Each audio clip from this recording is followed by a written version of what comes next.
He did it in front of everyone. 500 witnesses, cameras, allies who had crossed oceans to be in that room. Damien Valenti, the most feared crime lord on the eastern seaboard, reached across the table, unclasped the raven necklace from his wife's throat, and draped it around his mistress like it was nothing. Like his wife was nothing, like a century of tradition meant nothing. What he didn't know, what none of them knew yet, was that the quiet woman who walked out of that ballroom without raising her voice was the only reason his empire was still standing. And the moment she left, the whole thing started to fall. If you want to see how far this story travels, drop a like and comment with the city you're watching from.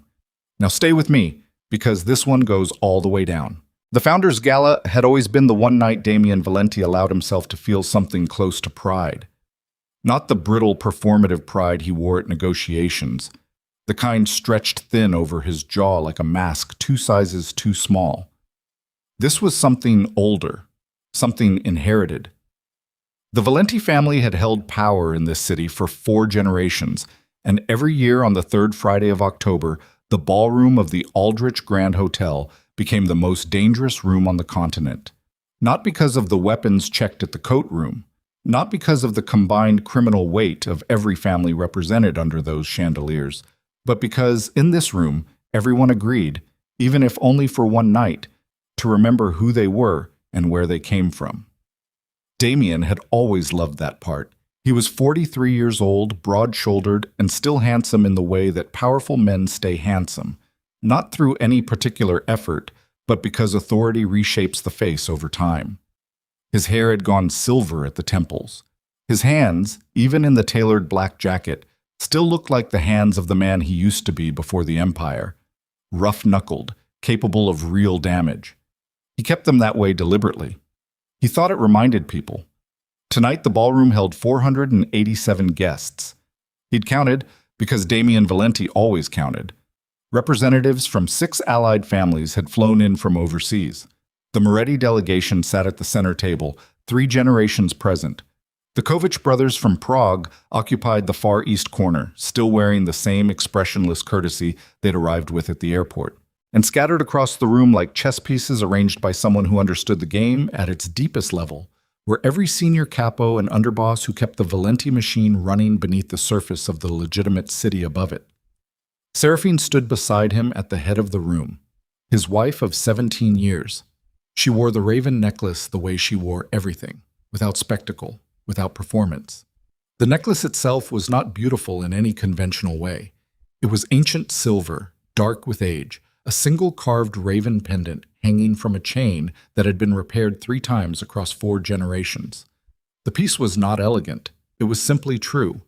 And on Seraphine's throat it sat the way it always had, like it belonged there because it understood something about her that words couldn't translate. She was 41. Still lean, still precise in the way she held herself, a quality she'd carried since the first night Damien brought her into this world, and she'd looked at a room full of men who wanted to assess her and had simply refused to be assessed. Dark hair pulled back tonight, the kind of controlled arrangement that suggested she'd done it herself in under 5 minutes because she had more important things to think about. No excessive jewelry, no performance. The black dress was expensive, but not showy, because Seraphine had always understood the difference between presence and display. Damien barely looked at her. He'd stopped looking at her the way a man looks at his wife somewhere around the 4th year of marriage, and the 3rd major expansion of the family's territory. There had been a version of their relationship that contained something genuine. He believed that on most days. But empires are hungry things. They eat your time first, then your attention, then the softer parts of you that you never realized you needed until they were already gone. Celeste Vaughn was 31. She was standing near the east entrance, wearing a gown the color of deep red wine, and Damien had been watching the room watch her for the past 40 minutes with the low, pleased satisfaction of a man who has mistaken envy for admiration. She'd been in his life for 14 months. She understood almost nothing about how the organization actually functioned, which had always seemed to Damien like a quality, not a deficiency. With Seraphine, every conversation eventually curved back toward strategy, toward consequence, toward the weight of decisions that never really ended. With Celeste, things were simply what they appeared to be. He'd convinced himself that was refreshing. The ceremony began at 9:15. Aldrich Moss, the family's master of ceremonies, a 60-year-old former consigliere who'd overseen 3 founders' galas and carried the institutional memory of the Valenti name like a second skeleton, took his position at the center dais and began the ritual preamble. The room settled into the particular quality of silence that only happens when people are paying close attention. Damien reached into his jacket pocket. He'd been planning this for 3 weeks. He'd told himself it was just a gesture, a public acknowledgement, a declaration of where his real loyalties now resided. He'd built a careful story in his own mind about it, that tradition needed to evolve, that the old rules were chains disguised as customs, that real power meant the freedom to rewrite what power looked like. He'd told himself all of that. What he hadn't told himself, the thing that lived underneath the rehearsed reasoning like a stone at the bottom of still water, was simpler and uglier. He wanted Celeste to have it because he wanted everyone in the room to know he could do whatever he wanted. That was the real sentence. He just never let himself finish it. He reached across and unclasped the raven necklace from Seraphine's throat.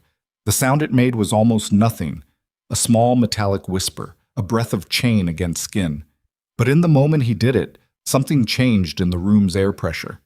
He felt it, faint as a barometric shift before a storm, but he chose not to read it. Seraphine went completely still. Not the stillness of shock, not the stillness of someone suppressing an outburst. Something colder and more complete than either of those.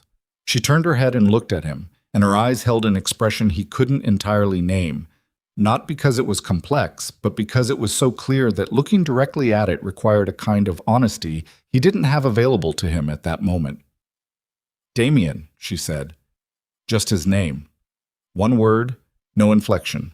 The kind of voice that doesn't argue because arguing would be too much acknowledgement that the other person's actions deserve a response. He was already moving away from her. He crossed the room in 12 steps.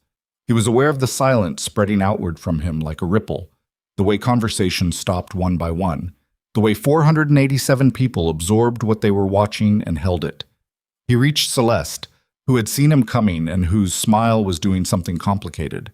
Pleasure and uncertainty moving across her face in the same moment. He lifted the necklace and placed it around her throat. The flash of 3 cameras. Someone's phone raised above the crowd. Damien turned back to face the room. Seraphine had not moved from where he'd left her. She was looking down at the table in front of her. Her right hand moved once, deliberately, and she removed her wedding ring. She placed it beside the untouched wine glass to her left. The ring made a sound against the table that was very small and very final. The kind of sound that shouldn't be audible across a crowded room, and yet somehow was.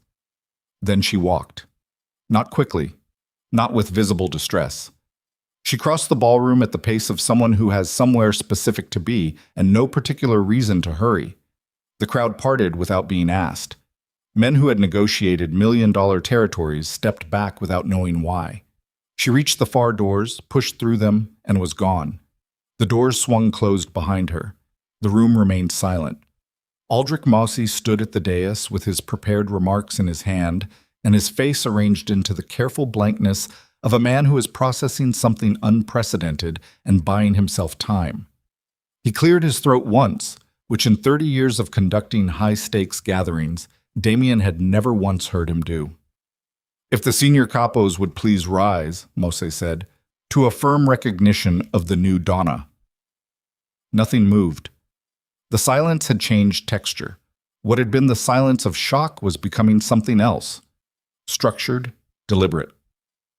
Damien scanned the room, and one by one he found the faces of his capos. Ronaldo Brandt, 15 years of service, sat with his hands folded on the table and his eyes on the middle distance. Victor Sainz, who had personally built 3 of the family's most profitable shipping operations, had gone very still in the way that large men go still when they are making a decision. Theo Margolis, the youngest of the senior capos at 37, was looking at the table in front of him with the expression of someone doing complicated arithmetic. Not a single one of them stood. The Kovac brothers across the room exchanged a glance that communicated something Damien could not read. The Moretti delegation's oldest member, 72-year-old Enzo Moretti, who had survived 4 attempts on his life and 2 government investigations, put his napkin on the table and folded it with the care of a man who has just made a decision. Damien realized his hands were not entirely steady. The thing about power, the thing he'd always understood intellectually but was only now understanding in his body, is that it exists in the space between perception and reality. You can command a room into silence. You cannot command a room into respect. The first is mechanics, the second is something else entirely, and it cannot be manufactured in real time when you've just spent it. "Gentlemen," Damien said. His voice came out even. That much, at least, his training held. No one answered. He looked at Celeste. She was standing very still beside him with the necklace around her throat and her smile completely gone, one hand raised to touch the pendant with a kind of bewilderment that made her look very young and very much like she didn't belong in this room, which, Damien understood in a cascade of arriving clarity, she didn't. Moss was still standing at the dais. His prepared remarks were still in his hand. He looked at Damien once with an expression that held no judgment but a great deal of truth, and then he looked away. Damien walked back to the head table. He picked up his glass and drank from it, and set it down and looked at the room full of people who were not standing, not speaking, not doing anything except waiting to see what he would do next. He had no idea what he would do next. The hotel suite was on the 14th floor, and the night was very clear over the city by the time Damien got there, having extracted himself from the ballroom with what he understood to be the absolute minimum of dignity still intact. Celeste was somewhere behind him. He wasn't sure where and didn't ask. He'd sent 2 messages to Seraphine before leaving the gala. She hadn't read either of them. He stood at the window and looked at the city, the grid of light spreading out below like a second sky, and tried to organize what had just happened into something he could work with. The Capos hadn't stood. That was insubordination. That was, in any rational framing of the situation, something that required a response. He'd dealt with insubordination before. You applied pressure, you made consequences clear, you reminded people of the architecture within which their choices existed.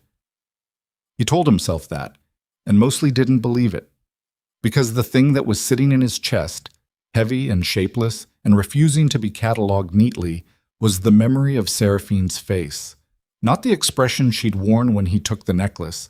He'd looked away from that too quickly. But the expression she'd worn in the 3 seconds before, when she'd seen his hand moving toward her throat, when she'd understood what was coming and absorbed it. She hadn't looked wounded. She'd looked finished. There's a difference, and Damien Valenti, who had spent 20 years reading people in rooms where reading people was a survival skill, understood the difference at a cellular level. Wounded people still have expectations.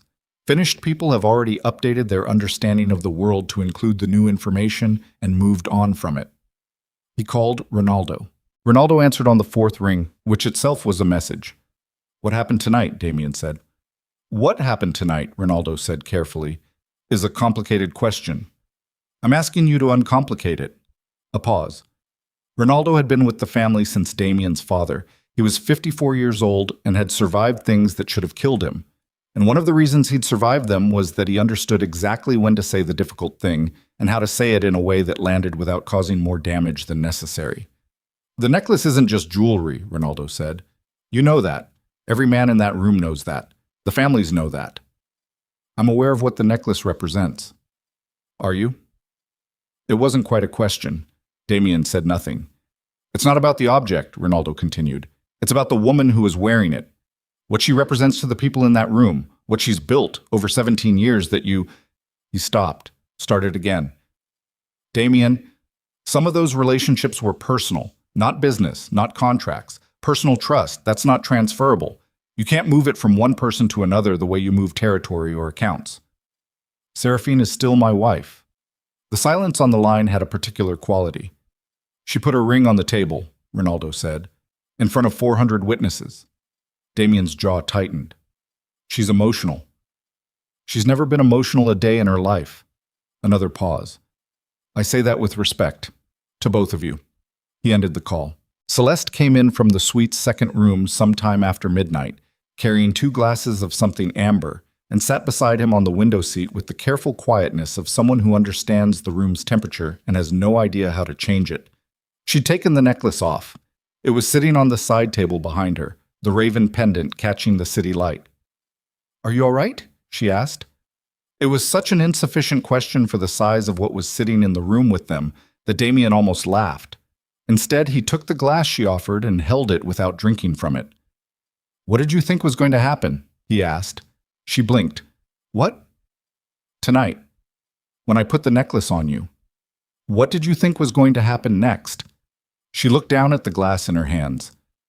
I thought they'd..." She stopped. "I thought it would be beautiful." He looked at her for a long moment. She was 31 years old, and she was not a stupid woman, but she had spent 14 months at the edge of his world without ever being allowed inside it, because he'd kept her there deliberately, because that was where she made sense to him. And now he'd pulled her into the center of something she had no map for, and she was sitting here asking if he was all right while the foundations of 4 generations of carefully constructed power were developing stress fractures underneath the floor. "Get some sleep," he said. He stayed at the window until 3 in the morning. Somewhere across the city, Serafine Valenti was moving without a bodyguard, without a driver, without a single person from the organization she'd spent 17 years holding together with both hands. She'd left the ring on the table. She hadn't taken anything else that he could identify. She'd just walked out. And the thing Damien Valenti could not locate, even after 3 hours of staring at the city and trying to find it, was the moment when he had stopped understanding exactly what she was capable of.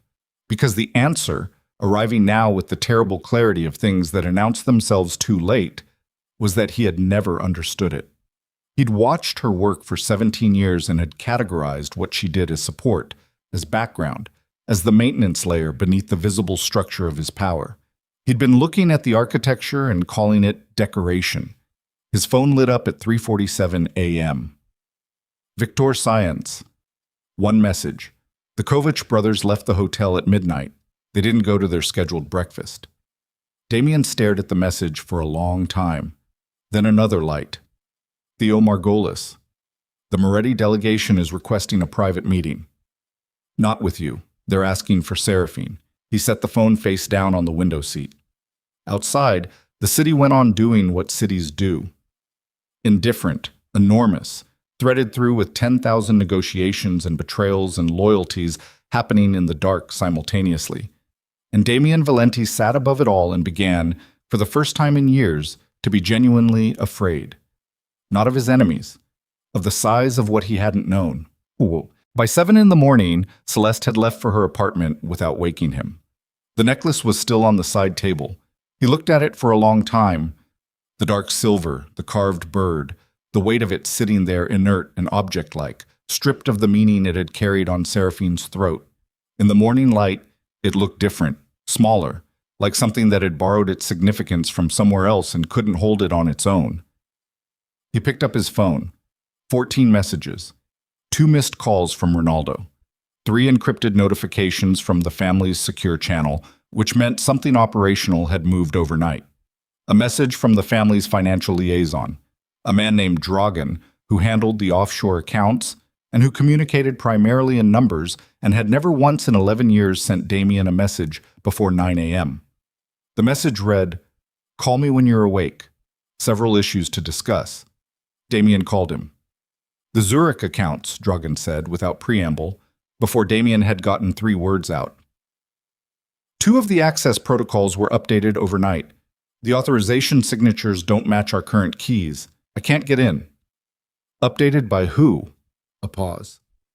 That's what I'm trying to establish, Dragan said.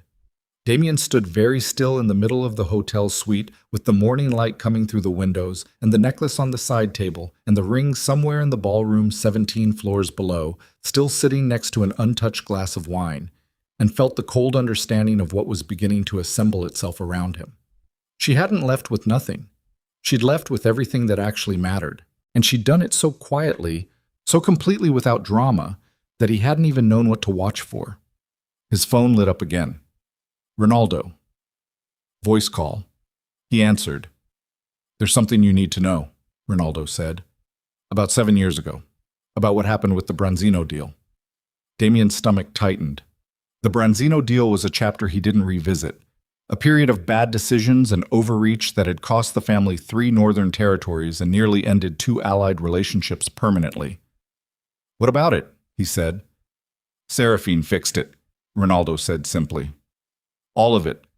The Moretti reconciliation, the Kovac neutrality agreement, the 3 territories. She negotiated all of that privately, over 8 months, while you were managing the public fallout. She never told you because—" He paused. "Because she thought it would embarrass you." The silence on the line stretched. "She gave up something significant with the Lena Accord to bring the Moretti family back," Ronaldo continued. "Her own business interests in the southern corridor. She traded them. Personally. To preserve the family name." He stopped. "Your name, Damien." Damien Valenti stood in the morning light of a hotel suite in a city that had watched him rule for 20 years and felt the ground shift under every memory he'd organized his understanding of himself around. "Why are you telling me this now?" he asked. "Because the Moretti delegation asked for Seraphine this morning," Ronaldo said, "and because I think you should understand what's at stake before you decide what you're going to do next." The call ended. Damien picked up the raven necklace from the side table. He held it in both hands. The silver was cool, the chain light, the carved bird sitting in his palm with its wings folded in the particular posture of something waiting. Outside, the city was already moving. Somewhere in it, Seraphine was moving too. And the empire he'd spent his life believing he'd built was finally beginning to show him the bones of who had actually been holding it upright. The first thing to collapse was the shipping. Not dramatically, not with any announcement. Damien learned about it the way you learn about most structural failures. Not at the moment of fracture, but in the silence that follows. When you reach for something that should be there and find only air. Victor Science called it 8:43 in the morning, while Damien was still standing in the hotel suite with the raven necklace in his hands, and delivered the information in the flat, careful tone of a man who has rehearsed exactly how much emotion to remove from his voice before dialing. "The Rotterdam contact isn't responding," Victor said. "I've tried 3 channels. Nothing." "Since when?" "Since about 2 this morning." Damien set the necklace down. "That's a 12-hour window. Could be technical." "It's not technical." Victor paused. "Marco Fenn in Antwerp says the same. And the freight coordinator we use out of Hamburg, Lisa Bauer, she sent one message. Said her arrangement needed to be renegotiated and that she'd be in touch when she was ready." "In touch with who?" Another pause. Longer this time. "She didn't specify," Victor said. Damien walked to the window. The city below was doing its ordinary morning thing. Traffic moving, light shifting across glass and concrete, 10,000 people going about lives that had nothing to do with what was unraveling in this room. He pressed one hand flat against the glass and felt the cold come through. "Get Ronaldo and Theo in a room," he said. "The family office. 2 hours." "Theo's not available." "What does that mean, not available?" "He's not answering his phone, Damien." Victor's voice had gone very careful. "I've tried 4 times." Damien took his hand off the glass. "Find him." He ended the call. He showered, dressed, and did not look at the necklace again on his way out of the suite. In the elevator, he caught his own reflection in the polished doors, the silver temples, the set jaw, the posture of a man holding himself together with the structural equivalent of good tailoring, and looked away from that too. The family office occupied the top 2 floors of a building on Carver Street that publicly housed a mid-sized real estate investment firm. It had been there for 11 years. Damien had chosen the location himself, had overseen every detail of the build-out, had approved the security systems and the sight lines and the emergency protocols. It was, in every measurable sense, his building. He arrived to find Ronaldo already there, sitting at the long table in the 3rd-floor conference room with a coffee he hadn't touched, and a look on his face that Damien had only seen once before, 7 years ago, during the Branzino period, when things were genuinely close to ending. Victor was there. 2 of the junior operations men, a woman named Claire Astor, who handled the family's domestic financial routing and who had been with the organization for 9 years, and who Damien now realized he'd never once had a conversation with that wasn't purely transactional. No Theo. "Where is he?" Damien said, pulling out a chair. "Still working on that," Victor said. "That's not an answer." No, Victor agreed. It isn't. Damien sat. He looked around the table. The air in the room had a particular quality. The quality of a group of people who have been talking before you arrived and stopped when they heard you coming, and who are now performing the stillness of people who weren't doing that. Whatever you were saying before I walked in, Damien said, keep saying it. No one spoke. Ronaldo. Ronaldo picked up his coffee, put it down. There's a question of scope, he said.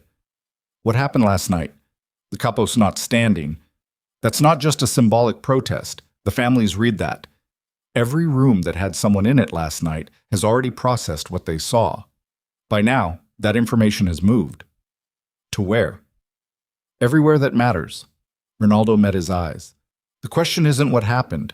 The question is what it means to people whose cooperation we need for things that are supposed to happen in the next 60 days. What things specifically? Victor opened a folder. The November transfer through Marseille, the Langford account rollover, the 3 property closings in the northern corridor that we've been building toward for 8 months. He turned a page. And the Hesse meeting. Damien went still. The Hesse meeting is confirmed. Was confirmed, Victor said carefully. Frederick Hesse's office called this morning. They're requesting a postponement. Frederick Hesse doesn't postpone. He did this morning. The room was very quiet. Frederick Hesse was 70 years old and ran the most stable independent financial network in Northern Europe.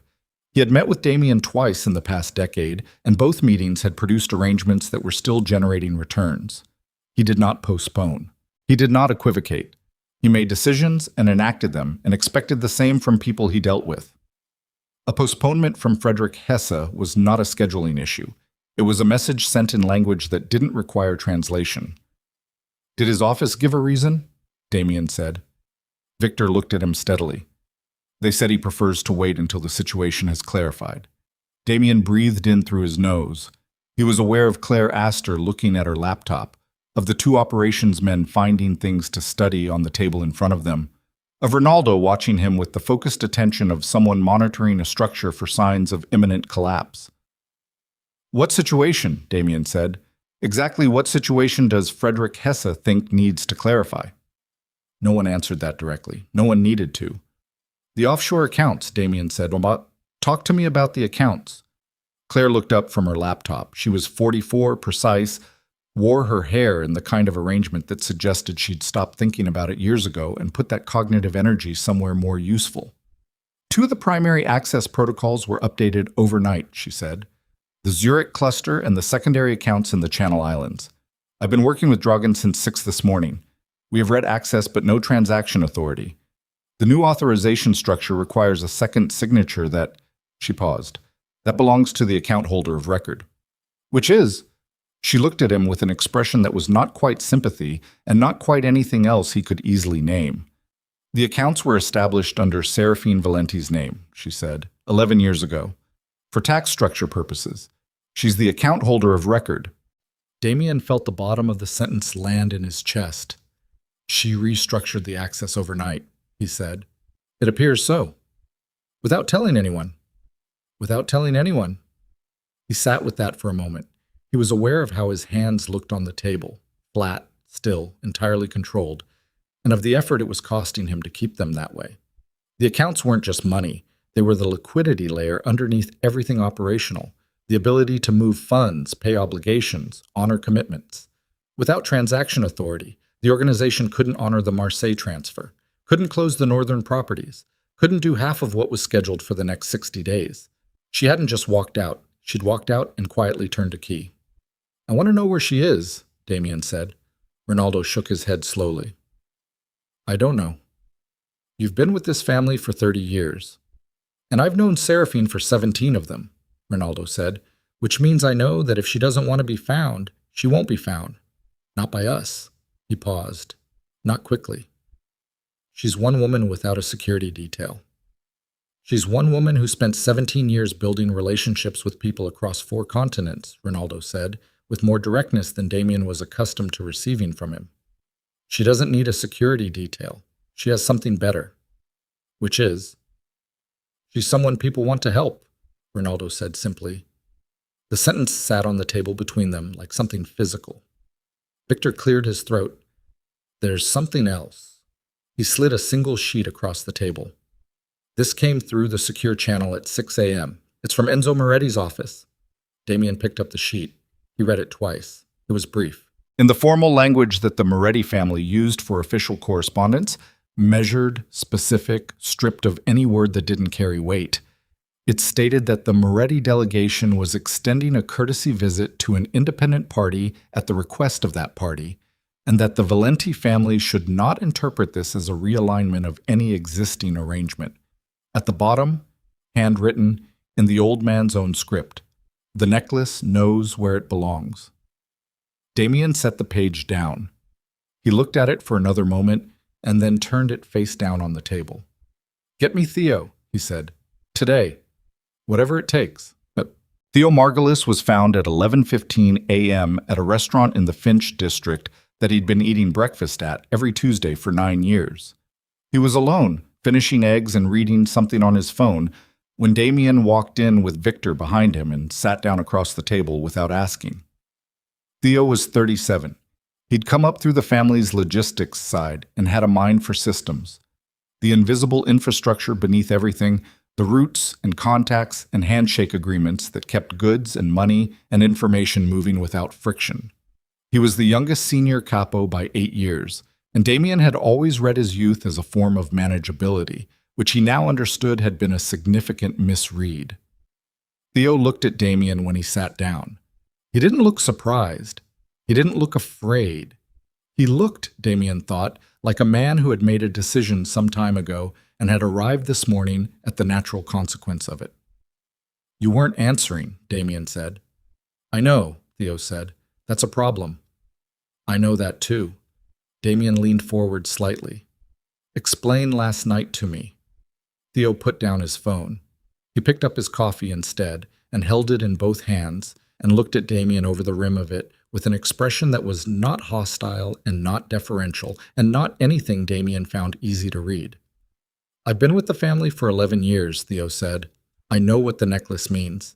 Every person in that room knew what it meant. It's a piece of jewelry. No. Theo shook his head once, simply. It isn't, and you know it isn't, or you wouldn't have used it. Damien's jaw tightened. What I did last night is a private matter between me and my wife.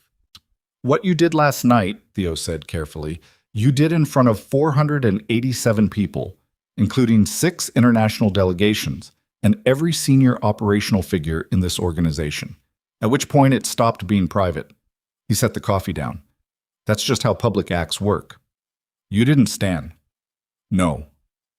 That's insubordination. Theo looked at him steadily. I didn't stand because I wasn't going to affirm something I don't believe is true. I can be insubordinate or I can be honest. Last night, those were the same thing. He paused. So I sat. Victor shifted behind Damien. Damien didn't look back at him. And this morning, Damien said, you went dark. I needed to think. About what? Theo was quiet for a moment. The restaurant around them was doing its mid-morning thing, a few other tables occupied, the sound of the kitchen, ordinary life proceeding at a volume that felt wrong for the conversation happening inside it. About what comes next, Theo said, for the organization, about whether... He stopped, started again. Damien, I have a logistics network that took 8 years to build. 17 relationships with independent operators across the Northeast Corridor. That network runs in part on relationships that Seraphine helped me establish. The Galvani family in Providence. She introduced me personally. The Fenn contact in Antwerp. He stopped. Marco Fenn went to Seraphine's father's funeral. He sat with her for 3 hours. That's not a business contact, that's something else. And you can't transfer that to another person by changing who's wearing a piece of jewelry. I'm not asking you to transfer anything, Damien said. I'm asking you to honor your obligations. And I will, Theo said. I'll honor every obligation I've made to this family. But I won't pretend last night didn't happen, and I won't pretend the consequences aren't real. He looked at Damien directly. And I think somewhere underneath all of this, you already know what those consequences are going to look like. The silence stretched. Where is she? Damien said. Something moved across Theo's face. Not quite surprise, more like confirmation of something he'd been expecting. I don't know, he said. But you have a guess, say. Theo picked up his coffee again. Didn't answer. Theo. I think she's doing what she's always done, Theo said quietly. I think she's working. I just think now she's working for herself. He set the cup down. And I think that's something you didn't account for because you never had to account for it before. Damien stood up from the table. Victor stepped back. Damien straightened his jacket and looked down at Theo, who looked back at him without moving, without flinching, without performing any of the visible deference that Damien had always read as the natural order of things. The family meeting is Thursday, Damien said. I expect you there. I'll be there, Theo said. Damien walked out. In the car, Victor drove and said nothing for 3 blocks. Then, he's not wrong about Fen. I know, Damien said, or Galvani. I know. So what do you want to do? Damien looked out the window at the city moving past him. I want to find my wife, he said. Victor nodded and didn't say the obvious thing, which was that 17 years of not paying close enough attention to what Seraphine Valenti actually did and who she actually was had left Damien with a remarkably incomplete picture of where to start looking. But he called her at 2 in the afternoon. She answered on the 3rd ring. He hadn't expected that, and the surprise of it, the simple disorienting fact of her voice coming through the phone after a day of silence, made him say her name before he'd organized anything else. Seraphine. Damien, she said. Her voice was exactly what it always was, even, clear, carrying nothing extra. Where are you? I'm somewhere I can think. That's not an answer. No, she agreed. It isn't. He heard something in the background of her call, the sound of wind, faint traffic, the particular acoustic quality of an outdoor space. She wasn't indoors. He couldn't make any more of it than that. The accounts, he said. I need you to restore access. A pause. No. The word was very short and very complete. Seraphine, he kept his voice level. There are operational obligations. There are scheduled transfers that can't. I know what's scheduled, she said. I built most of those schedules. Then you understand what happens if we can't execute. I understand exactly what happens, she said. The question is whether you do. He pressed his thumb against the bridge of his nose. This isn't a negotiation. Everything is a negotiation, she said. You used to know that. What do you want? I don't want anything from you, she said, and the evenness of her voice made the sentence more devastating than if she'd said it with fury. That's the part I need you to understand. I'm not doing this to leverage something from you. I'm not withholding access to get you back to the table. I'm reorganizing my own assets, which I'm legally entitled to do, in a direction that serves my own future. A pause. Which is separate from yours now. The sentence landed. You can't separate from this family, he said. Not like this. I walked out of the ballroom last night, she said. I didn't walk out of my own life. Seraphine, the raven necklace is in a hotel room somewhere, she said. You should probably get it before housekeeping does. A pause. I'll be in touch with Ronaldo about a formal arrangement. I'd prefer to handle this without escalation. And if I don't, then you escalate, she said, and you do it without the operational capacity to back it up, against someone who has personal relationships with every major family on the Eastern Seaboard and a legitimate legal claim to roughly 40% of what you think of as your assets. Her voice remained perfectly steady. But I'd rather not. That kind of thing is expensive for everyone. He didn't have an answer for that. The Moretti family reached out to you, he said finally. Yes. What did Enzo say? He said a lot of things, she replied. He's a thoughtful man. He's been thoughtful about my family for 20 years. Another pause. Longer than you have. The call ended. He sat in the car in the parking structure under the family office building for 6 minutes without moving. Victor was elsewhere. He'd sent him inside to get the afternoon reports. The car was quiet, and the concrete structure around him was ordinary, and everything that should have been manageable had a texture now that he couldn't smooth out. She'd said 40%. He ran the number in his head. The properties in her name, the offshore accounts, the Southern Corridor interests she'd never transferred to the family trust, which he now understood she'd done deliberately, which meant she'd understood something about the future of this arrangement that he hadn't. The legal architecture she'd quietly maintained around her own assets, while every operational conversation they'd ever had was about the family's money, the family's territory, the family's future. 40% was conservative. He knew that without checking. He took out his phone and called a number he hadn't dialed in 3 years. It rang twice. "Marco Fenn," said the voice on the other end. "Marco," Damien said. "It's Damien Valenti." The pause that followed was approximately 3 seconds long and communicated more than most people say in an hour. "Damien," Marco said. "I'm sorry. It's not a good time. I need 5 minutes. I understand, I'm just—" Another pause. "I think it would be better if we spoke in a few weeks, when things have settled." "What things?" Damien said. "Nothing has changed operationally. The Rotterdam arrangement is still—" "I'd rather wait," Marco said. "I hope you understand. No disrespect intended." The call ended. Damien looked at his phone. No disrespect intended was the specific language people used when they were, in fact, conveying disrespect while maintaining the structural courtesy that keeps options open. It meant, I am stepping back, but I am not closing the door, because I don't know yet which way this is going to fall, and I want to be positioned for either outcome. Marco Fenn, who had sat with Seraphine Valenti for 3 hours at her father's funeral, was waiting to see which way it fell. The answer to that question, Damien was beginning to understand, depended almost entirely on what Seraphine decided to do next. And Seraphine, for the first time in 17 years, was not telling him. The Thursday family meeting was supposed to be procedural.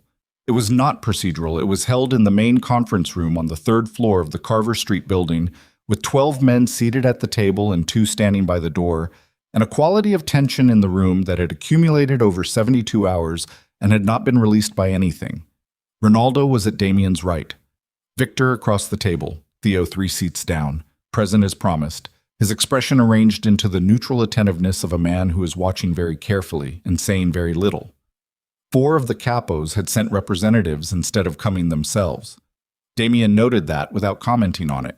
He ran the meeting from the head of the table with the systematic efficiency that had always been one of his genuine strengths, covering operational status, the November timeline, the holding patterns on the accounts, and the current communication status with allied families. He kept his voice level. He kept the meeting structured. He did not acknowledge anything that had happened since Friday night as a crisis, because acknowledging it would make it one. He was 40 minutes in when Ronaldo placed a piece of paper on the table in front of him. Damien glanced at it. A message just arrived through the secure channel. He read it and read it again and kept his face entirely still while the information rearranged things. It was from the Cavallo family, based out of New Orleans. They'd been neutral partners, not allied, not adversarial, for 6 years, which was a functional relationship that suited everyone. The message was from their senior representative, a man named Gabriel Cavallo, who Damien had met twice and found pleasantly reasonable. The message read, "Seraphine Valenti has requested an informal meeting with our family. Out of respect for existing relationships, we are informing you of this contact and of our intention to accommodate her request. We wish you well." Damien folded the paper once and set it aside. He continued the meeting for another 20 minutes. When it ended, the men filed out in the particular way of people who are moving quickly without appearing to, and Damien sat at the empty table with Ronaldo and Victor and the piece of paper and the complete knowledge of what it meant. She wasn't hiding. She was moving. She was working the board with the same systematic competence she'd applied to everything for 17 years, and she was doing it in the open, with courtesy notifications, with the kind of transparent confidence that communicated, "I am not afraid of what you'll think of this because you can't stop it." "The Cavallo family," Victor said. "Yes," Damien said. "She knows Gabriel Cavallo personally," Ronaldo answered. "She introduced them to a shipping contact in Veracruz 4 years ago, solved a problem they'd been dealing with for 2 years in about 3 weeks." He paused. "Gabriel Cavallo sent her flowers on her birthday last March. I remember because I signed for the delivery." Victor looked at Damien. Damien looked at the piece of paper. How many families, Damien said. How many families has she built that kind of relationship with? No one answered immediately. Ronaldo, Damien said. How many? Ronaldo took a breath. More than we've mapped, he said. I think that's the honest answer. More than we ever thought to map because we never thought it mattered to map it. He paused. Because we thought her relationships were extensions of yours. Damien stood. He walked to the window. The street below was ordinary. Pedestrians, a food truck, a delivery van double parked with its hazards going, the world continuing to function without consulting him.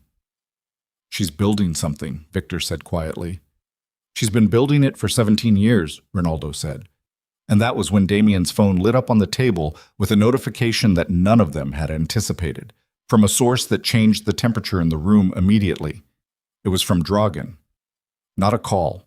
A message, 4 words. The Zurich accounts are closed, not frozen, not restricted, closed. The money had moved. Damien stared at those 4 words and felt the full, cold weight of what they meant settle through him. Not just the operational reality, not just the financial exposure, but the understanding of what it meant that she had done this, that she had planned it before she ever walked out of the ballroom, that the ring placed beside the wine glass and the quiet exit through the crowd, and the 2 unanswered messages had all been part of something deliberate that he hadn't had the information to see coming because he'd spent 17 years not looking. Get me a lawyer, Damien said. His voice was steady. He made sure of that.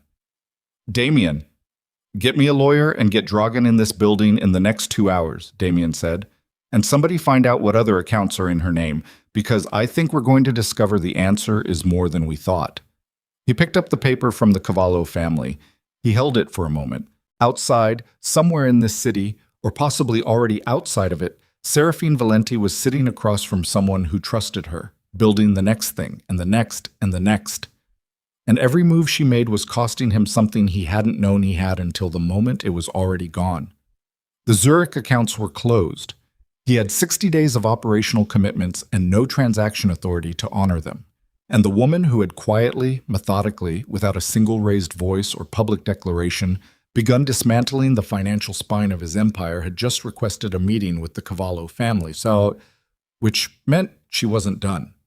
She was just getting started. The lawyer's name was Preston Hale, and he arrived at the Carver Street building at 4:17 p.m. with a leather briefcase and the measured composure of a man who had spent 30 years dealing with powerful people in crisis and had learned to read the specific texture of each kind. He sat across from Damien at the conference table and opened his laptop and asked 3 questions and listened to the answers with the focused stillness of someone assembling a picture from pieces being handed to him one at a time. Then he closed the laptop. Walk me through the account structure from the beginning, he said. Dragan did, because Damien had asked him to. Because Damien had understood in the parking structure 2 days ago that he did not fully understand the account structure and that admitting that to a lawyer was preferable to discovering the gaps at a worse moment.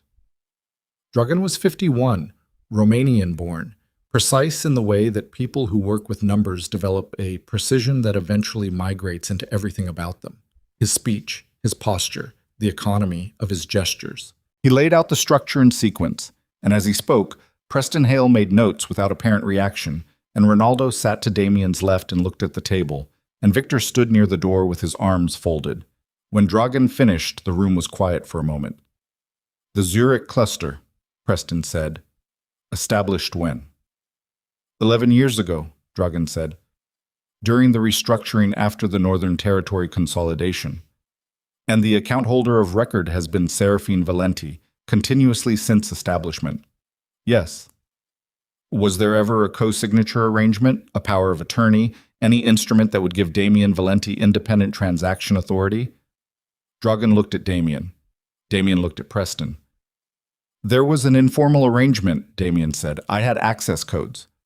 Access codes are not transaction authority, Preston said, with the neutrality of someone delivering a medical diagnosis. Access codes give you visibility. Transaction authority requires your signature on the account documentation, and your signature is not on this account documentation. He made a note. The Channel Islands accounts. Same structure. Same, Dragan confirmed. The Southern Corridor Real Estate Holdings. Her name, individually held. The Lena Accord interests. There was a pause. Damien looked at Dragan. Dragan looked at his papers. Those were liquidated 4 years ago, Dragan said carefully. The proceeds went into a private investment vehicle registered in Serafine Valenti's name. What investment vehicle? Damien said. Dragan looked at him with the expression of a man who is handing over information he has understood for some time and has been waiting to be asked about directly. A holding company, he said, incorporated in the Channel Islands 7 years ago. It holds the proceeds from the Lena Accord liquidation, certain real estate assets in the Southern Corridor, and, he turned a page, and the minority equity positions she negotiated as personal compensation in 3 of the Eastern distribution arrangements. Damien was very still. What equity positions? She negotiated them independently, Dragan said, in her own name. They're not family assets. They were structured as personal consideration for her role in what role? Damien said. His voice had gone very flat. Dragan was quiet for a moment. In the Bronzino reconciliation, he said, and the Kovac neutrality arrangement, and the Moretti peace agreement in 2019, he paused. She negotiated personal equity as part of her terms. It's documented, legal, and it has been accumulating returns for 7 years. The room was silent. Preston Hale was writing steadily. He didn't look up. Damien turned to look at Ronaldo. Ronaldo met his eyes and then looked away. Not quickly, not guiltily, but with the deliberate slowness of a man who has known something for some time and understands that the moment of its arrival was always going to be exactly this difficult. You knew, Damien said. I knew some of it, Ronaldo said. How much? Enough to understand she wasn't unprepared. He paused. I didn't know the specific amounts, but I knew she'd protected herself. I knew she'd been doing it for years. And you didn't tell me. Ronaldo looked at him directly. She asked me not to, he said, and I thought she'd earned that. He let that sit for a moment. I still think she earned it. The air in the room had changed. Damien could feel it, the subtle redistribution of weight, the way that Ronaldo's last sentence had landed not just as information, but as something closer to a verdict. Get out, Damien said. No one moved immediately. I want the room, Damien said. Preston stays, Dragan stays. Everyone else? Ronaldo stood without being asked again. Victor followed. The 2 operations men who'd been standing near the wall filed out. The door closed. Damien sat in the emptied room with his lawyer and his financial man, and the understanding that the architecture of his own organization had contained rooms he'd never been shown, and that the woman who'd built those rooms had done so not in secret exactly, but in the space he'd never thought to look because he'd never thought he needed to. Total exposure, he said to Preston. Best estimate. What am I looking at? Preston took a breath. I'll need full documentation to give you a real number, but based on what Dragan's described, the Zurich cluster, the Channel Islands accounts, the holding company, the equity positions, the Southern Corridor properties. He paused. You're looking at somewhere between 40 and 55% of total family asset value being either directly in her name or in structures she controls. 55%. Damien put his hands flat on the table. He pressed them down hard, felt the edge of the table under his palms, used the physical pressure as something to orient against. What are my legal options? He said. Limited, Preston said with the frank economy of someone who respects the person across from him enough not to soften things unnecessarily. The accounts were legally established. The equity positions were legally negotiated. The real estate is individually held. There's no instrument of fraud here. No hidden transfers. No conversion of family assets. These are assets that were structured legally in her name over years with full documentation. He paused. From a legal standpoint, she's done everything correctly. That's not what I asked. You asked about your options, Preston said. I'm telling you what they are. Which is to say, you can contest the characterization of certain assets as family versus individual property. That's a litigation path that would take 2 to 3 years, be publicly expensive, and have uncertain outcomes given the documentation she apparently has. He looked at Damien steadily. Or you negotiate. She said she wants nothing from me. She may have meant that personally, Preston said. It doesn't mean there isn't a negotiated arrangement that serves both parties. It means she's not operating from a position of wanting revenge or compensation. She's operating from a position of, he paused, separation. She wants to be separate from this. She's structured herself to be able to do that. Damien sat with that for a long time. Outside the window, the city was moving through its late afternoon rhythms. The light was changing, going golden and long, the kind of light that makes ordinary things look more significant than they are. He watched it without seeing it. Is there anything in her name that I can freeze? Damien said. Preston looked at him. Legally, Damien said. I'm asking legally. No, Preston said. Not without a court order.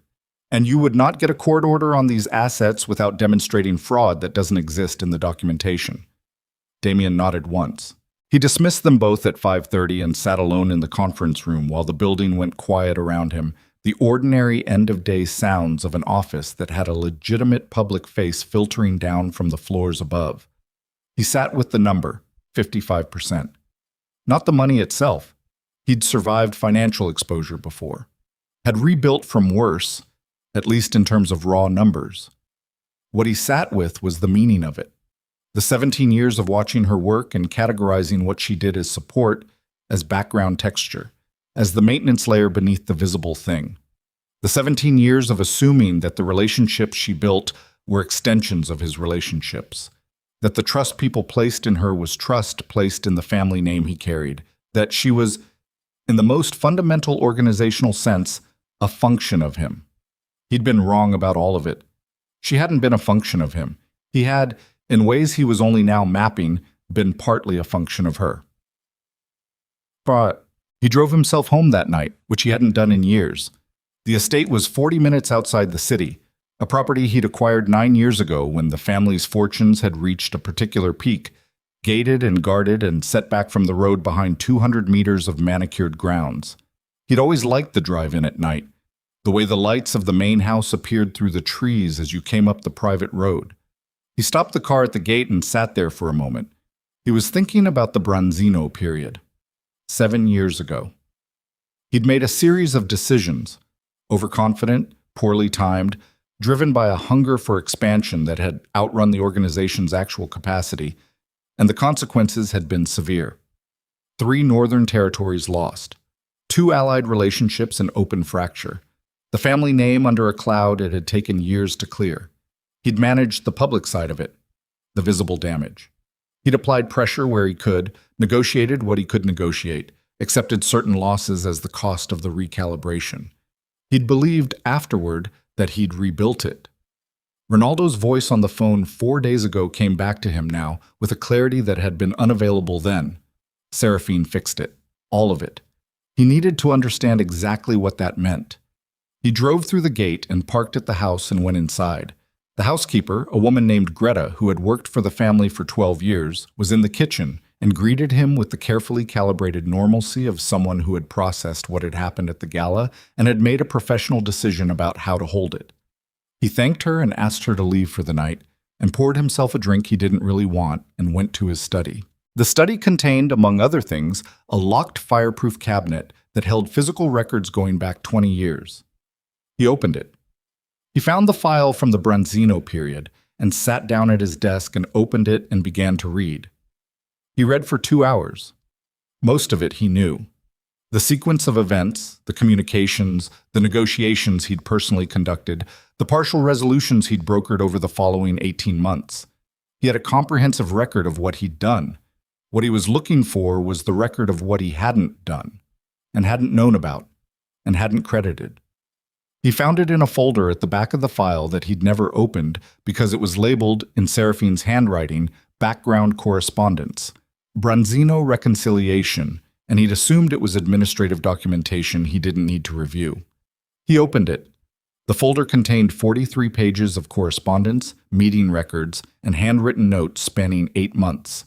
He read them in sequence, and as he read, The picture assembled itself with the slow, relentless clarity of a photograph developing in chemical solution. Shapes emerging first, then details, then full resolution. She had met personally with Enzo Moretti 3 times in those 8 months. In Milan, in Nice, and once in a location listed only as private residence Eastern Coast. She had brought him documentation of Damien's strategic reasoning, framed not as justification, but as context, humanizing the decisions without excusing them.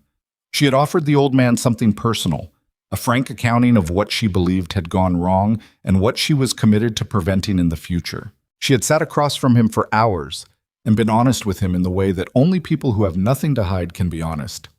Enzo Moretti had responded by restoring the Valenti family's relationship with his organization, not because of Damien's subsequent negotiations, because of those 3 meetings.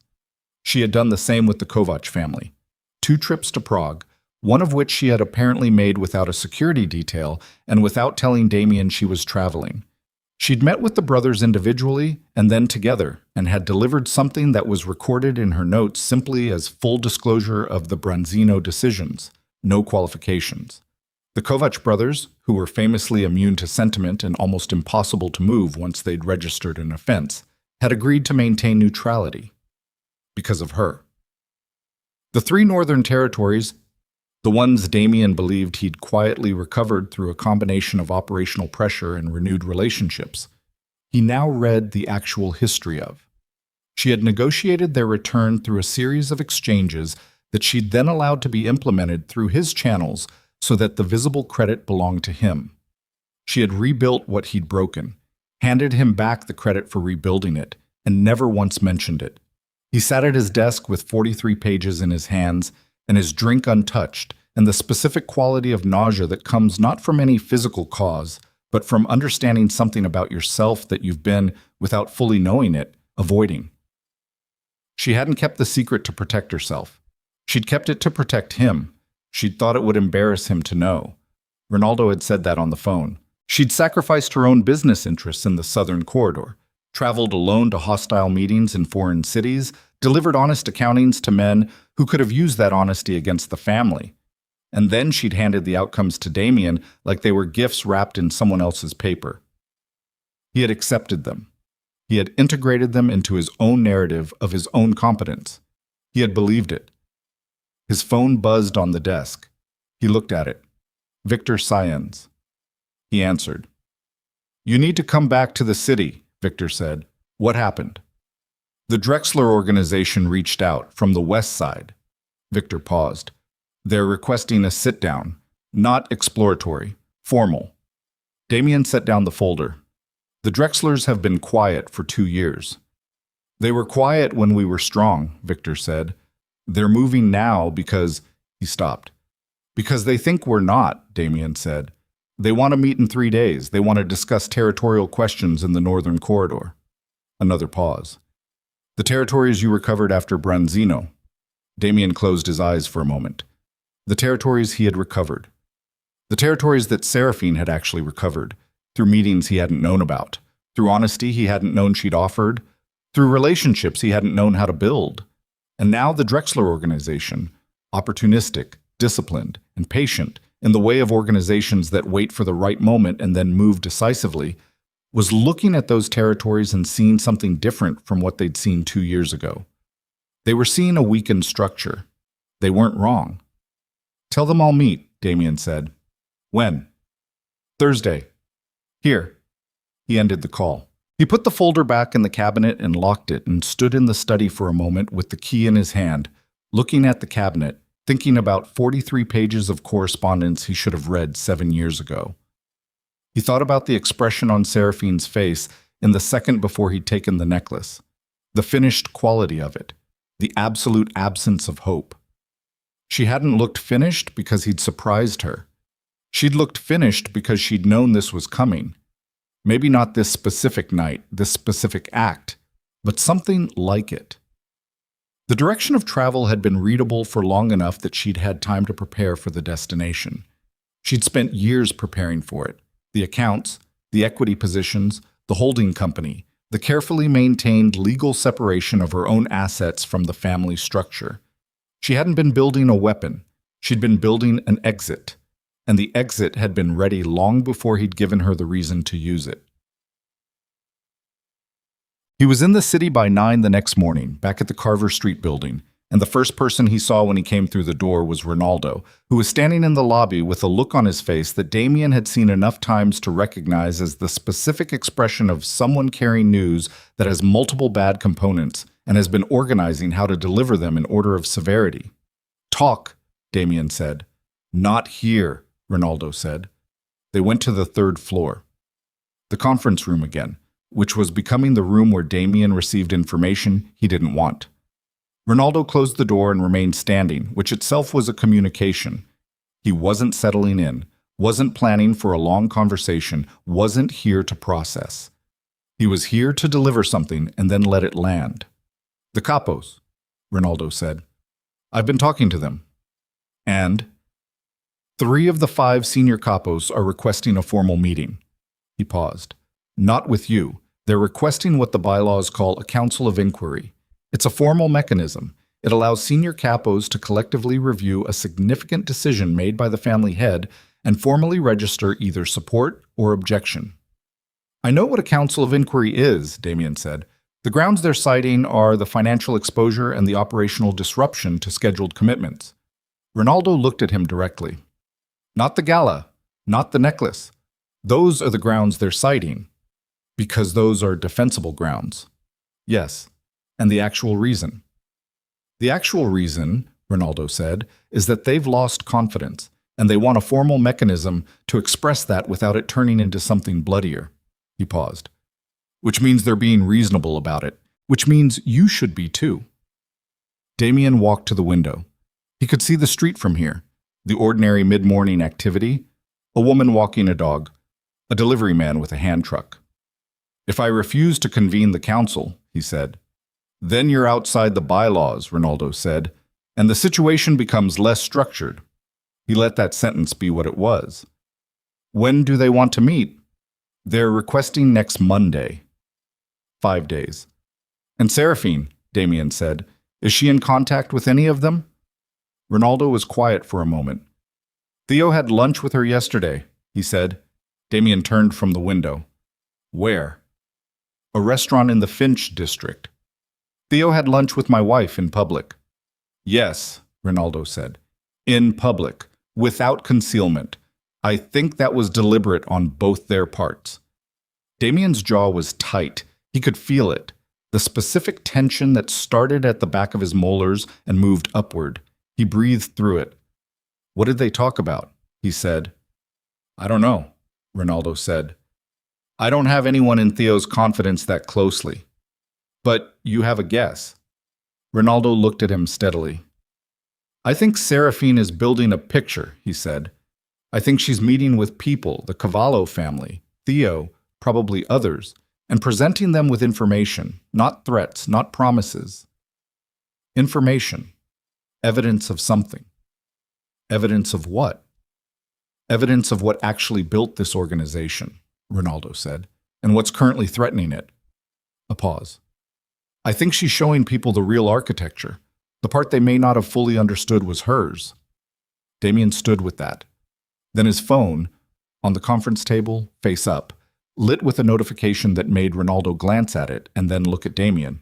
It was from an unknown number, a message containing only coordinates and a time, tomorrow, 10 a.m. He looked at the coordinates, a location 40 minutes north of the city. He didn't recognize it. "Who is this?" he said aloud, more to himself than to Ronaldo. His phone lit again. Same unknown number. 3 more words. "Come alone. Aldrich. Aldrich Mose, the family's master of ceremonies. The man who had stood at the dais with his prepared remarks while the capos refused to stand.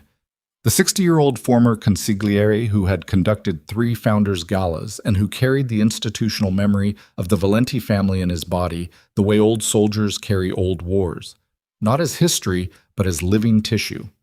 Aldrich Mose, who had not been in the Carver Street building since the night of the gala. Damien looked at the coordinates again. "What is it?" Ronaldo said. Something I need to handle alone, Damien said. Ocho. He drove himself the next morning. The coordinates resolved to a property in the foothills north of the city, a working farm that had been in continuous operation for decades. Nothing remarkable about it from the road, except the age of the trees lining the private drive and the way the morning light fell across the fields with the particular clarity of high elevation. Aldrich was waiting on the porch of the farmhouse. He was dressed in the kind of ordinary clothes that looked wrong on him after years of seeing him in formal context. Plain slacks, a gray sweater, reading glasses pushed up on his forehead. He was holding a ceramic mug and watching Damien come up the drive with an expression that held patience and something else, something older. Damien parked and got out of the car. He walked to the porch. "Whose property?" he said. "Mine," Aldrich said. "I've owned it for 20 years, no connection to the family." He gestured toward the door. "Come inside." The kitchen was warm, smelled of coffee, had a quality of unhurriedness that felt almost aggressive given what was happening in the city below. Aldrich poured a second mug and set it on the table and sat across from Damien and looked at him with the concentrated attention of a man who has thought carefully about what he is about to say. "I asked you here," Aldrich said, "because there is something you need to know that I have kept for 10 years, and because the keeping of it is no longer serving anyone." Damien said nothing. He waited. 10 years ago," Aldrich said, "your father called me to a meeting." Damien went still. Aldrich's hands were around his mug. He held it with both palms pressed to the ceramic, warming them, his eyes on Damien. "Marcus Valenti called you to a meeting," Damien said. His father had been dead for 6 years. "Yes. He called me, and he called Ronaldo, and he called Enzo Moretti." Aldrich paused. "And he told us what he was going to do with the succession." Damien's chest was tight. He breathed slowly. "Tell me." "Your father had been watching the organization for a long time," Aldrich said. "He had doubts about the succession, not about you personally. He loved you, but about your judgment in certain areas, your capacity for what he called strategic patience. He had seen you make decisions that concerned him." The old man looked at his mug. He had also been watching Seraphine for 6 years, and what he saw was something he hadn't anticipated. Damien waited. "He told us," Aldrich said carefully, "that it was his intention to structure the succession with a dual authority arrangement, not public, not formal, but designed so that no major decision could be implemented without Seraphine's knowledge and, in certain categories, her agreement." He paused. "He wanted her as a private check on the power he was handing you, because he trusted her judgment in the areas where he was uncertain about yours." The kitchen was very quiet. "He showed us the documentation he'd drafted," Aldrich continued. "The structure was built into the account frameworks, the alliance agreements, the personal relationships he asked her to maintain with the other families. She was, by his design, not your wife who happened to be involved in the business. She was, by his design, the other half of the authority structure." Damien put his hands flat on the table. "Did Seraphine know?" he said. "He told her," Aldrich said, "before he told any of us. He sat with her and explained what he was asking and why, and she agreed to it, not because she was told to, because she understood what he was afraid of, and she thought he was right to be afraid of it." The room was very still.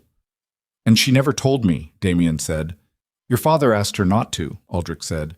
"He believed, and she agreed, that knowing would change the way you operated, that you would resist it, work around it, that the knowledge of a check on your authority would make the check ineffective."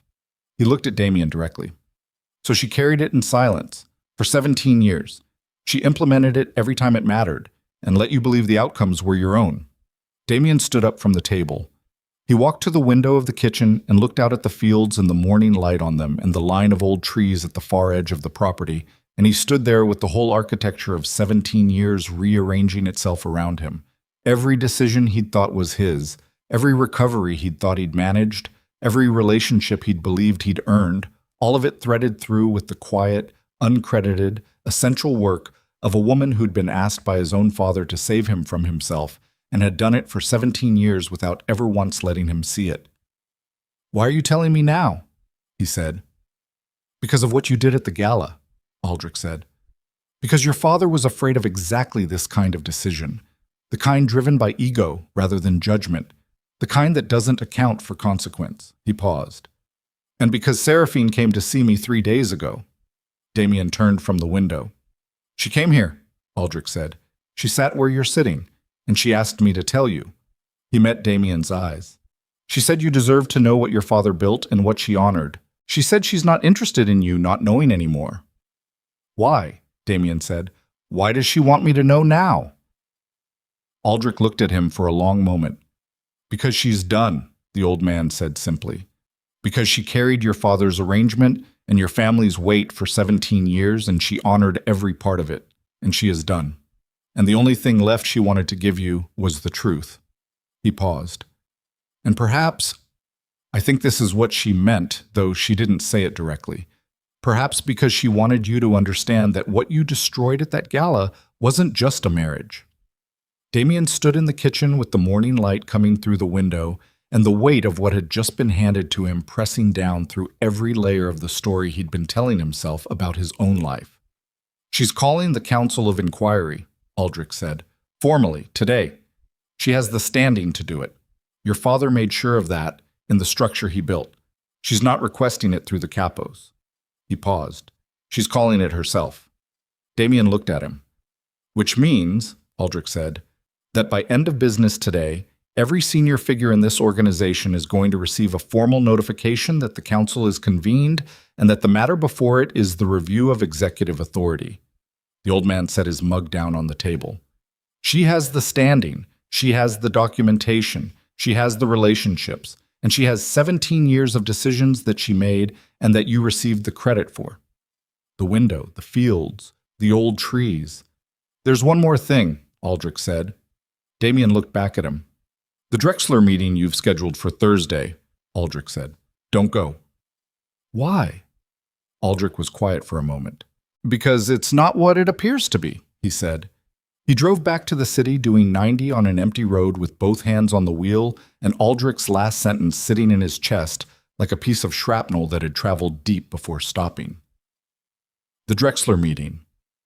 It's not what it appears to be.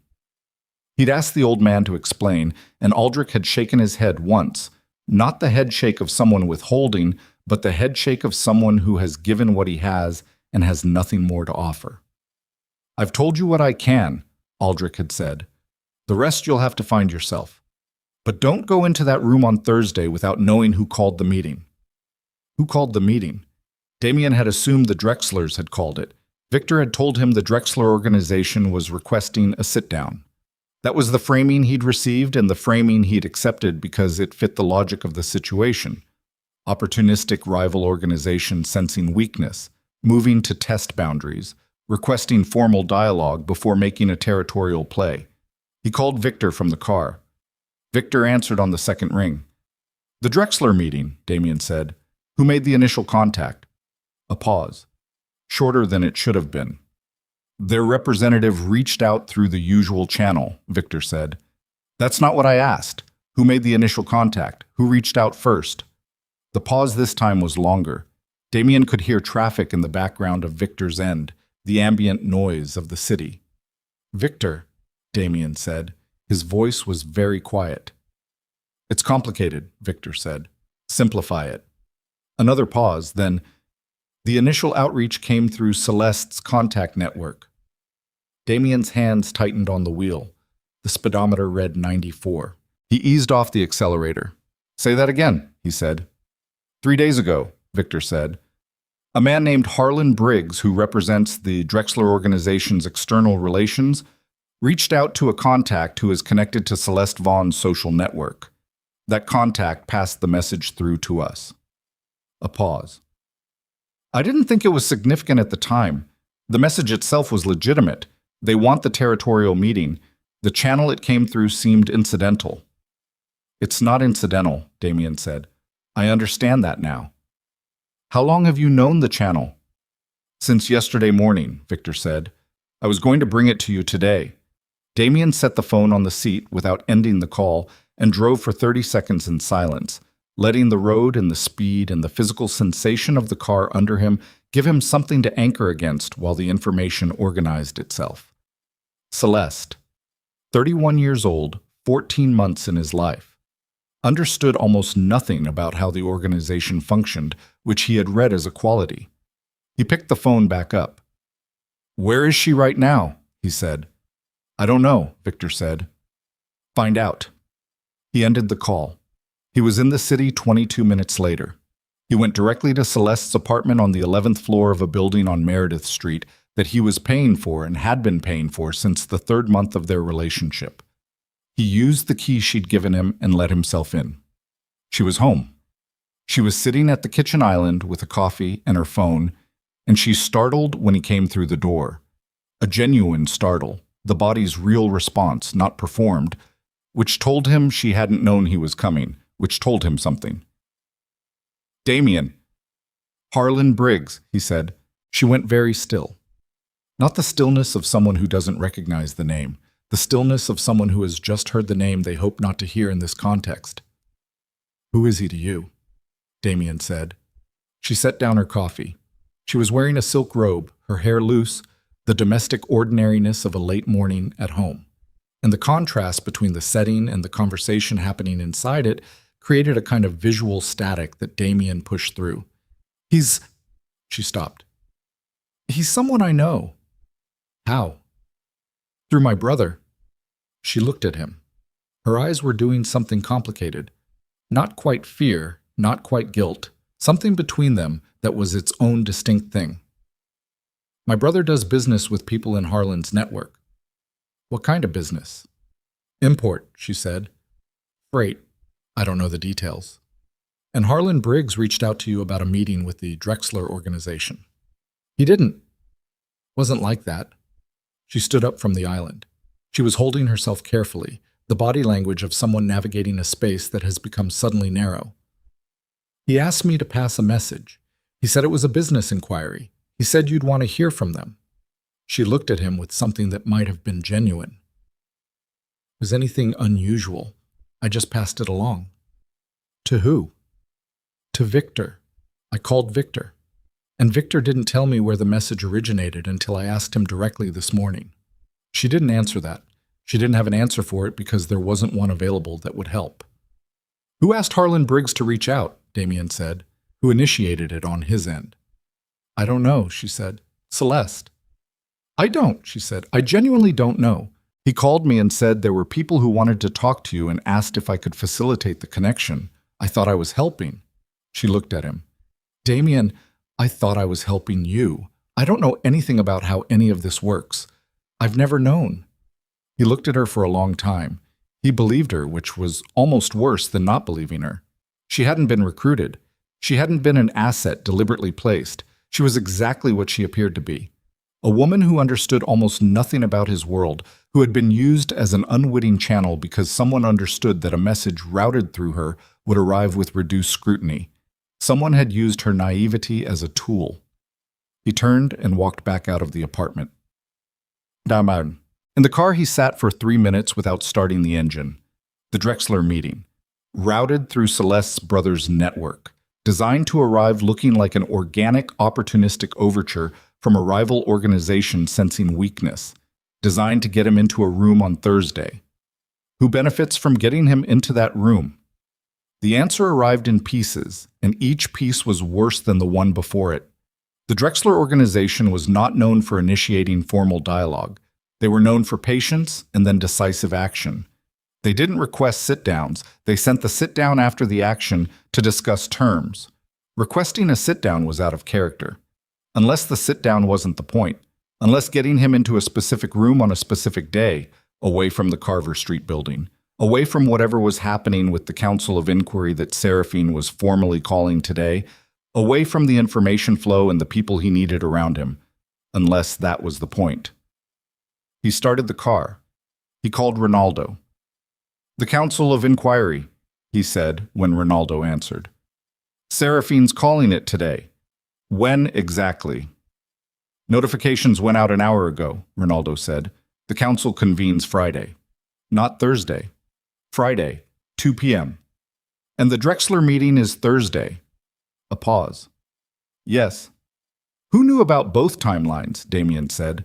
Who in the organization knew the council was being called and also knew about the Drexler meeting?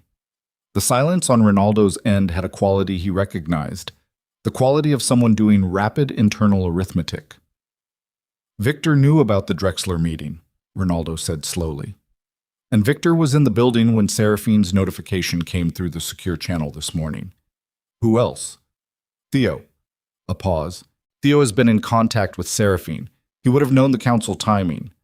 And the Drexler contact came through Celeste, Damien said, which means someone who knew both timelines reached to the Drexler network through a channel that would land with minimal scrutiny and manufacture a reason to get me out of position on Thursday. Damien, Ronaldo said. His voice had gone careful.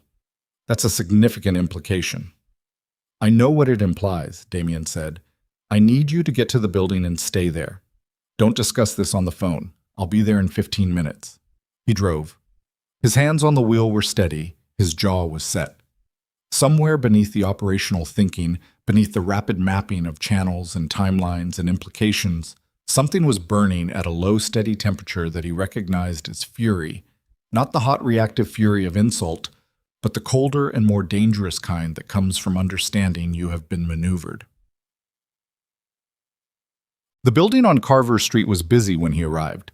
Midday, legitimate business floor operating normally above. The family's operational level running at the reduced capacity of an organization under stress. He went directly to the third floor and found Ronaldo there, and Victor and Theo, all three of them in the conference room in an arrangement that suggested they'd arrived separately and recently, and that no one had been talking before he walked in. He stood at the head of the table and looked at all three of them. Thursday, he said. The Drexler meeting, I'm canceling it. Victor looked up. If we cancel, they'll read it as, the meeting was engineered, Damien said. The contact came through a channel that was chosen specifically because it would arrive without scrutiny.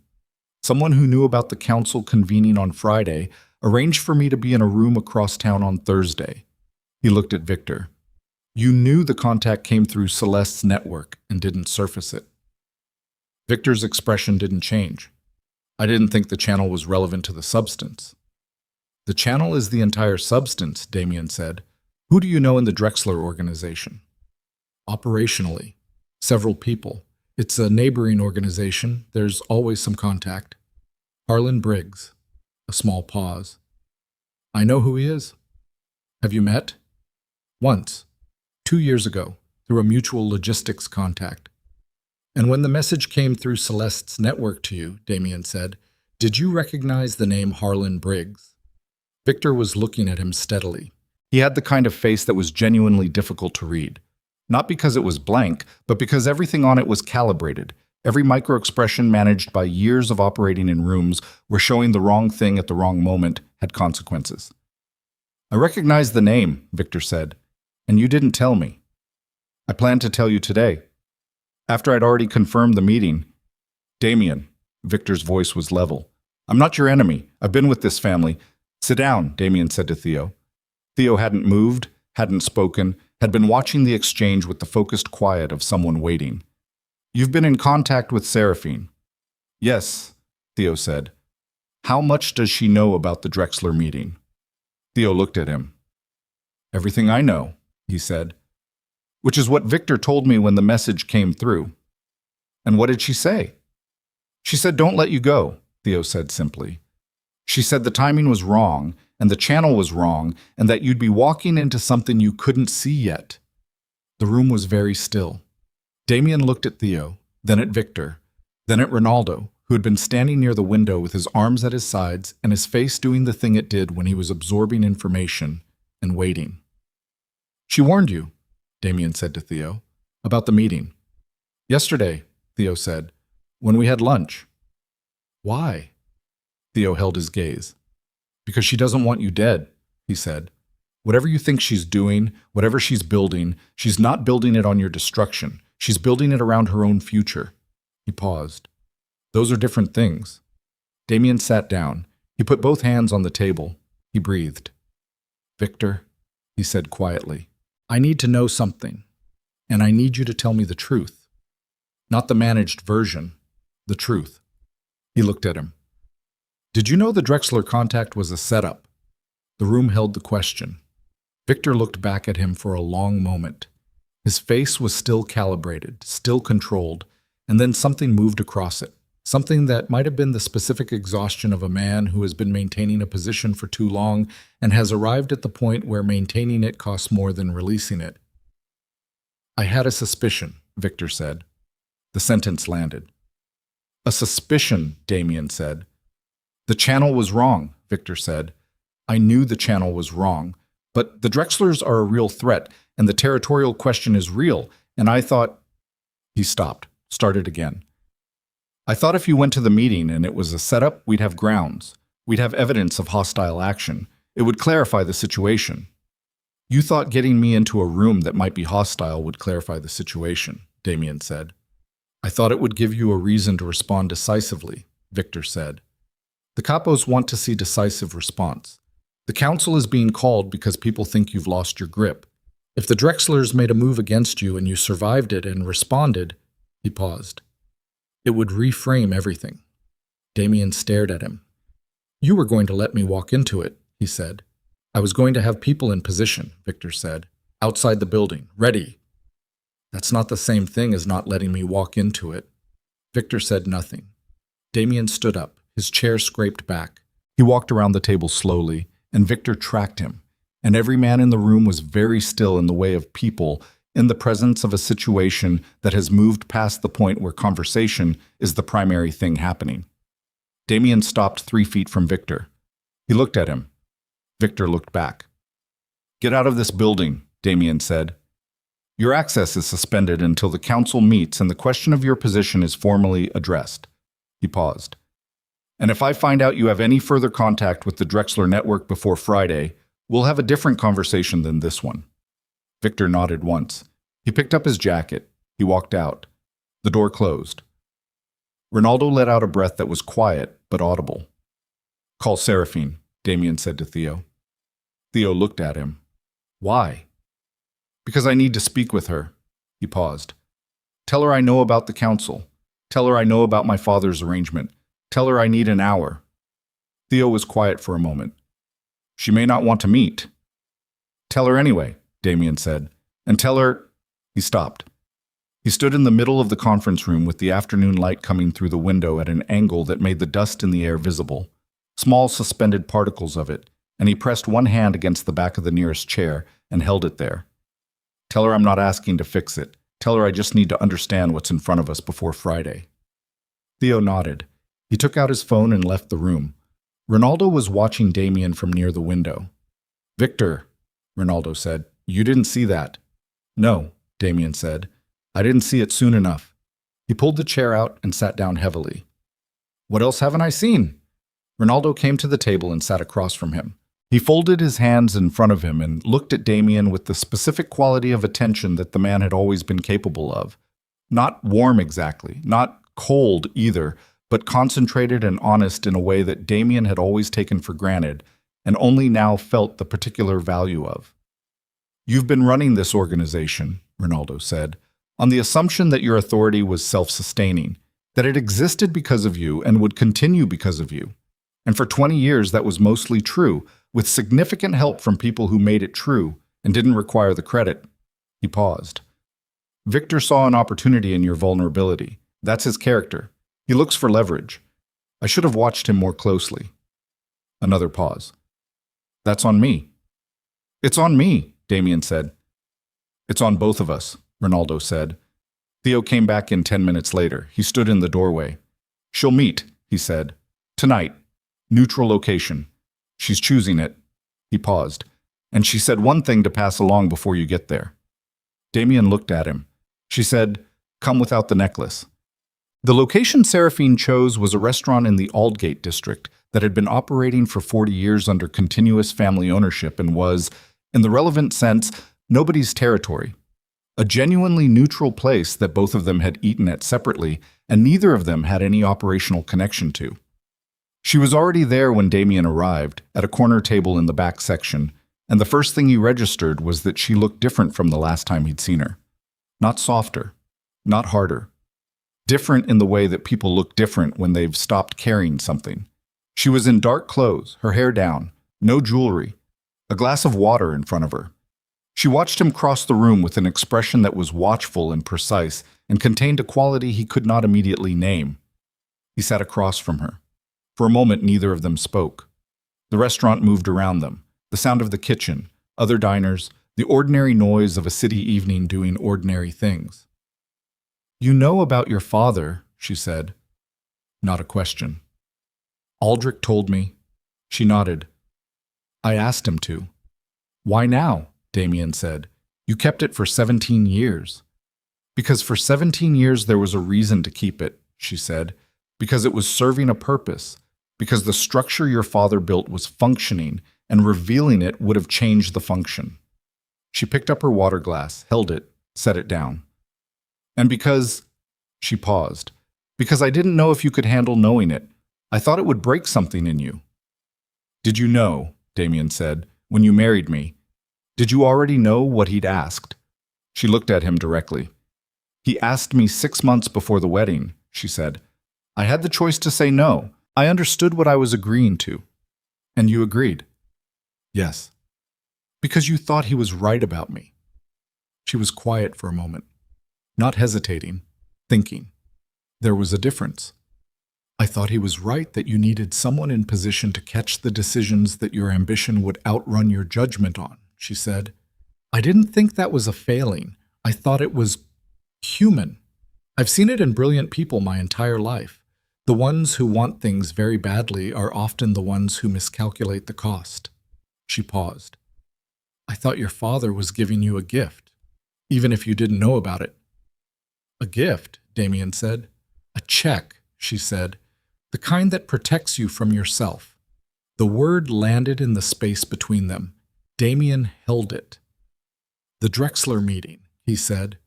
"You knew it was a setup." "I suspected it," she said. "The timing was too clean. The channel was too convenient." She looked at him.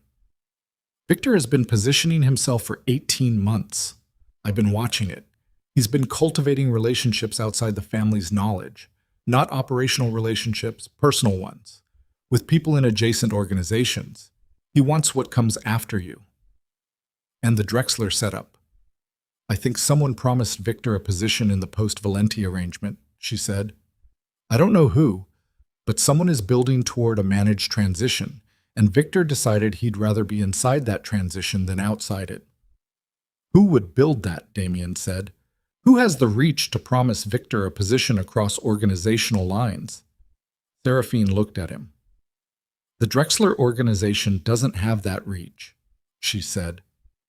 "But someone using the Drexler organization as a front might." Damien's hands were on the table. He looked at them. "Someone who has been building relationships across multiple families," he said slowly. "For years." Seraphine said nothing. He looked up at her. "No," he said. She met his eyes, and her expression was not guilty, not defensive, the expression of someone who has done something they were entitled to do and knows it. "The contacts you've been making since the gala," he said. "The Cavallo family, the Moretti delegation, the Kovac communication. You've been building a coalition." "Yes," she said. "And someone in that coalition has reach into the Drexler network." "Yes." "And Victor was promised something through that network." She was very still. "Seraphine," his voice was low, "did you know about Victor before the gala?" The restaurant moved around them. Someone laughed at a table across the room. A waiter passed with a tray. The ordinary world continuing. "I knew he was positioning himself," she said. "I didn't know the specific mechanism." "But you had a coalition in place before the gala," Damien said. "You'd already been building it." "I'd been building relationships," she said carefully, "the way I've always built them. The coalition, as you're calling it, that formed after the gala." That was a response. "Was it?" Damien said. She looked at him, and her expression was the same clear, contained thing it had always been in the moments that mattered. "I did not plan what happened at the gala," she said. "I didn't know you were going to take the necklace." "But you were prepared," he said. "The accounts, the holding company, the equity positions. You were prepared for something." "I've been prepared," she said quietly, "for the moment your father was afraid of." The moment when your ambition outran your judgment in a way that couldn't be quietly corrected. She paused. He told me to be prepared for it. He didn't know when it would come. Neither did I. But it came. Damien sat back in his chair. He looked at the woman across from him. 17 years of marriage, 17 years of a structure he hadn't known he was inside, 17 years of someone catching the things he dropped and handing them back labeled as his own. And he felt the specific and irreversible quality of understanding that arrives not as an event, but as a condition, permanent, reshaping, demanding to be incorporated into every future thought. What happens Friday? He said. The council meets, she said. The senior capos and the allied representatives who choose to attend will review the situation. I'll present the documentation I have, the financial records, the alliance correspondence, the operational history. She paused. Not as an attack on you, as a record of what the organization actually is and what it requires to function. And what does the council decide? The council will decide what it decides, she said. I'm not predicting it. What do you want it to decide? She looked at him for a long moment. I want it to decide honestly, she said. Whatever honest looks like. She picked up her water glass again. I stopped wanting specific outcomes from you some time ago, Damien. That's not coldness. That's just the truth of where I am. He nodded. He looked at the table. He looked at his hands. The Drexler front, he said. The person with reach into that network who Victor is connected to. If it's not the Drexler organization itself, then someone is using them as a surface. He looked up. That person is going to move when I'm destabilized by the council. Yes, she said. Which means Friday isn't just a council meeting, he said. Friday is the moment someone external is waiting for. Yes. And you've known this. I've suspected it, she said, for the last 48 hours since I began to understand the Drexler channel. And you're telling me now. I'm telling you now, she said. Why? She set down the glass. She looked at him with an expression that was the most honest thing he'd seen in the past week. And the past week had contained several honest things that had each been more damaging than the last. Because the organization collapsing into someone else's hands is not what I want, she said. I want out of it. I want my own life separate from it, but I don't want it to fall to someone who manufactured its fall. She paused. Your father built something that has survived 4 generations. Whatever I think of what you did at the gala, whatever happens between us, that doesn't get handed to whoever is standing behind the Drexler front. Damien nodded slowly. I need a name, he said. The person coordinating this. Who is it? Seraphine looked at him. Something moved across her face. I have a strong suspicion, she said, but I need one more confirmation before I say it to you. Because if I'm right, it changes everything about how Friday has to be handled. How long do you need? Tonight, she said. I need tonight.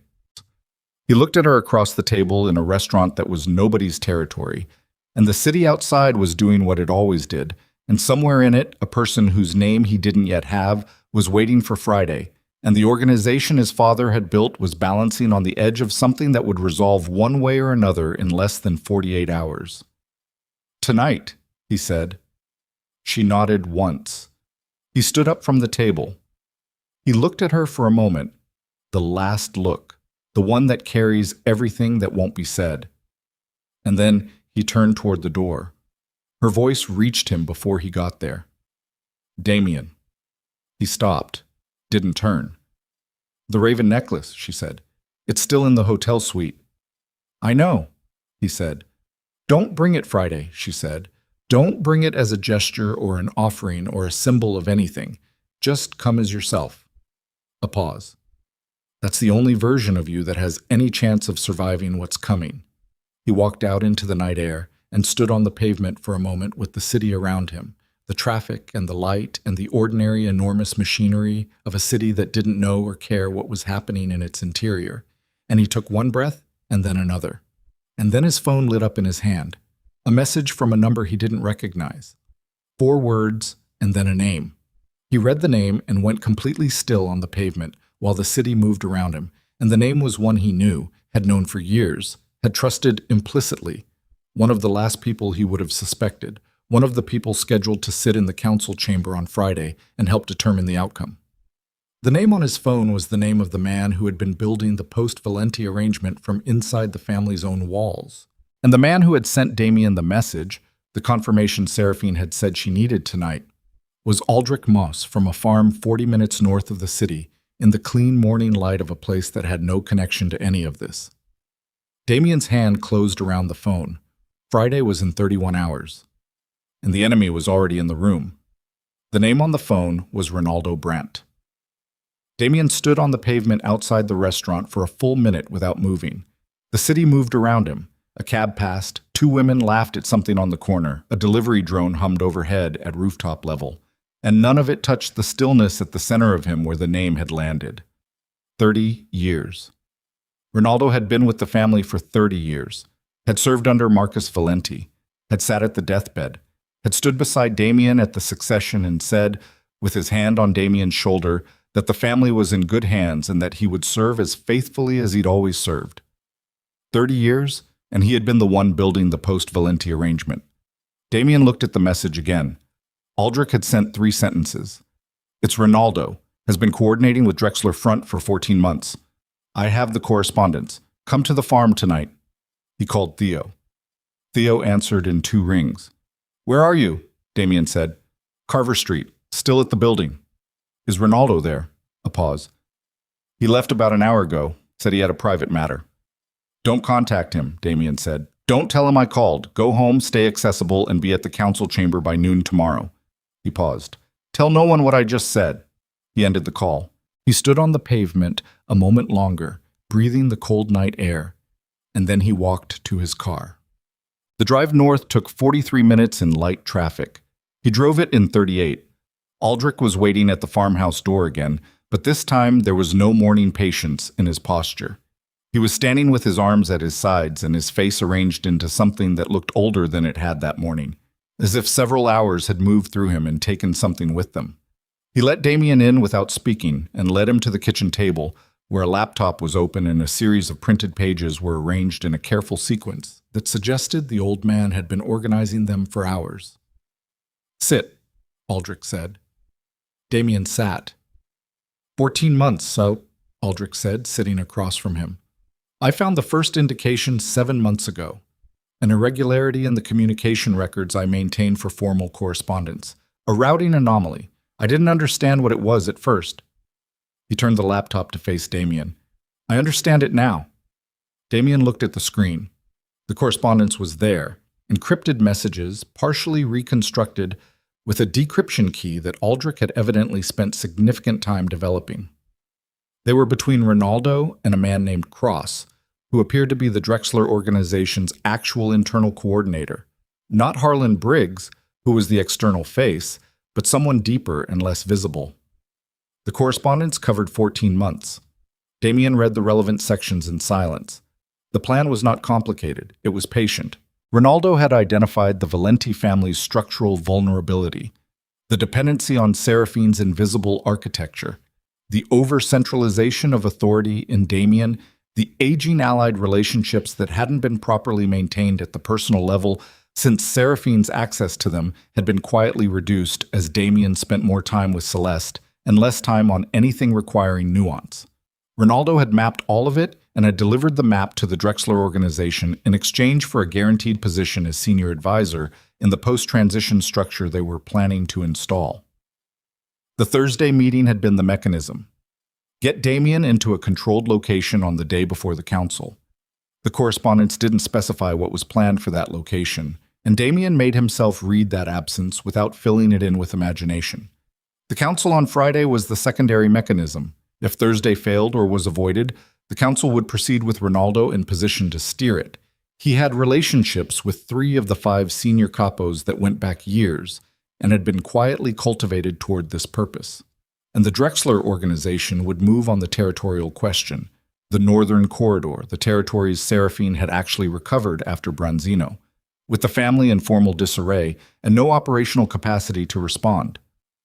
It was a clean plan, methodical, built by someone who understood the family from the inside and had spent 30 years learning exactly where the load-bearing walls were. Damien closed the laptop. He looked at his hands on the table for a moment. Then he looked at Aldrich. How much of this does Seraphine know? He said. I sent her the same information an hour ago, Aldrich said. She called me. She said she'd suspected Ronaldo, but hadn't been able to confirm the Drexler link. He paused. She was the one who asked me to send you the name tonight. She knew you had the correspondence. She knew I'd been looking, Aldrich said. We've been in contact since the gala. She came to me because she knew I keep records, because she knew that if there was something to find, the paper trail would run through formal correspondence at some level. He looked at Damien steadily. She trusted me to find it.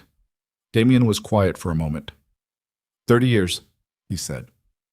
Yes, Aldrich said. Did my father know? No, Aldrich said.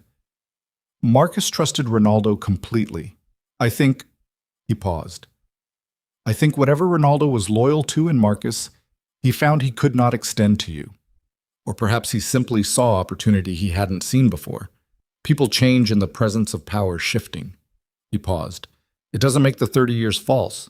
It makes the last 14 months what they are. Damien picked up the printed pages and looked at them without really seeing them. I need to be in that council chamber tomorrow, he said. And I need Ronaldo not to know that I know until I'm in the room. Aldrich nodded once. What do you need? Send everything to Preston Hale tonight, Damien said. The full correspondence, the decryption key, everything. He set the pages down.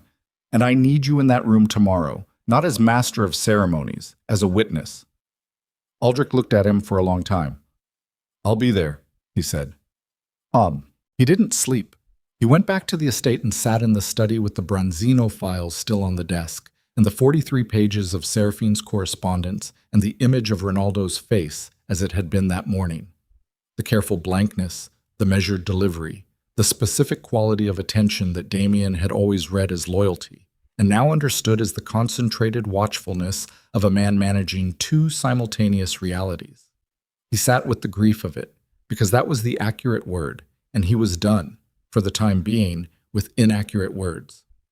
Grief was what you felt when something you'd believed in turned out to have been other than what you thought, and the lost thing wasn't retrievable.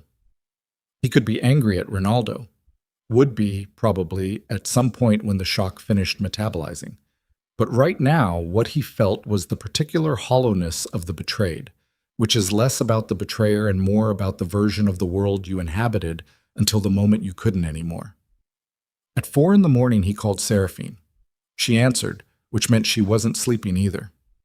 Ronaldo, he said. That was all. I know, she said. Did you suspect him from the beginning? No, she said. I suspected Victor first. Ronaldo. She paused. Ronaldo was someone I trusted.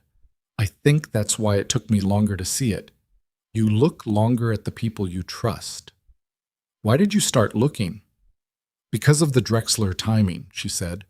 The contact came through Victor, but the timing of it, the precision of it, relative to the council, that required someone who knew the internal schedule. Victor knew the Drexler side, but someone else knew the internal side and married them together. A pause. Ronaldo was the only person with access to both. You built the coalition before you knew about Ronaldo. I built the relationships, she said again, with the precision she'd used at dinner. When the coalition became necessary, yes, but I didn't know about Ronaldo until Aldrich found the correspondence 2 days ago. And the equity positions, Damien said. The holding company, the account structures, that predates any of this. That predates all of this, she said. That was just prudence, the kind your father taught me to have. He sat with that. What do you want to happen tomorrow? He said. Specifically. A pause. I want the truth in the room, she said. About Ronaldo, about the Drexler coordination, about the structural questions. She paused. And I want the council to make its own decision based on the real information, not the managed version of it. That may not produce an outcome you like, he said. I know, she said. I've accepted that. What if the council decides the organization is better served by... He stopped. By replacing you, she said. Yes. Then I'll accept that too, she said. I'm not calling this council to install an outcome. I'm calling it because the alternative, the the Drexler takeover, the managed collapse, whatever Ronaldo has arranged, is worse than any honest outcome the council produces. She paused. Even for you. He was quiet. Get some sleep, she said. You need to be clear tomorrow. I'm not going to sleep. I know, she said. I'm not either. The call ended. He sat in the study until the light started to change outside the windows. The slow gray dawn of a November morning, the kind that arrives without ceremony and makes everything look like it's made of the same material. The council chamber was a room on the fourth floor of a building in the Merchant District that the Valenti family had used for formal proceedings for 2 decades. It was not the Carver Street building. It was separate, deliberately. The physical separation meant to mark the difference between operational matters and governance matters. The room itself was unremarkable. A long table, high-backed chairs, windows that looked onto a courtyard where nothing much ever happened. Damien arrived at 11:30, 40 minutes before the noon start. Seraphine was already there.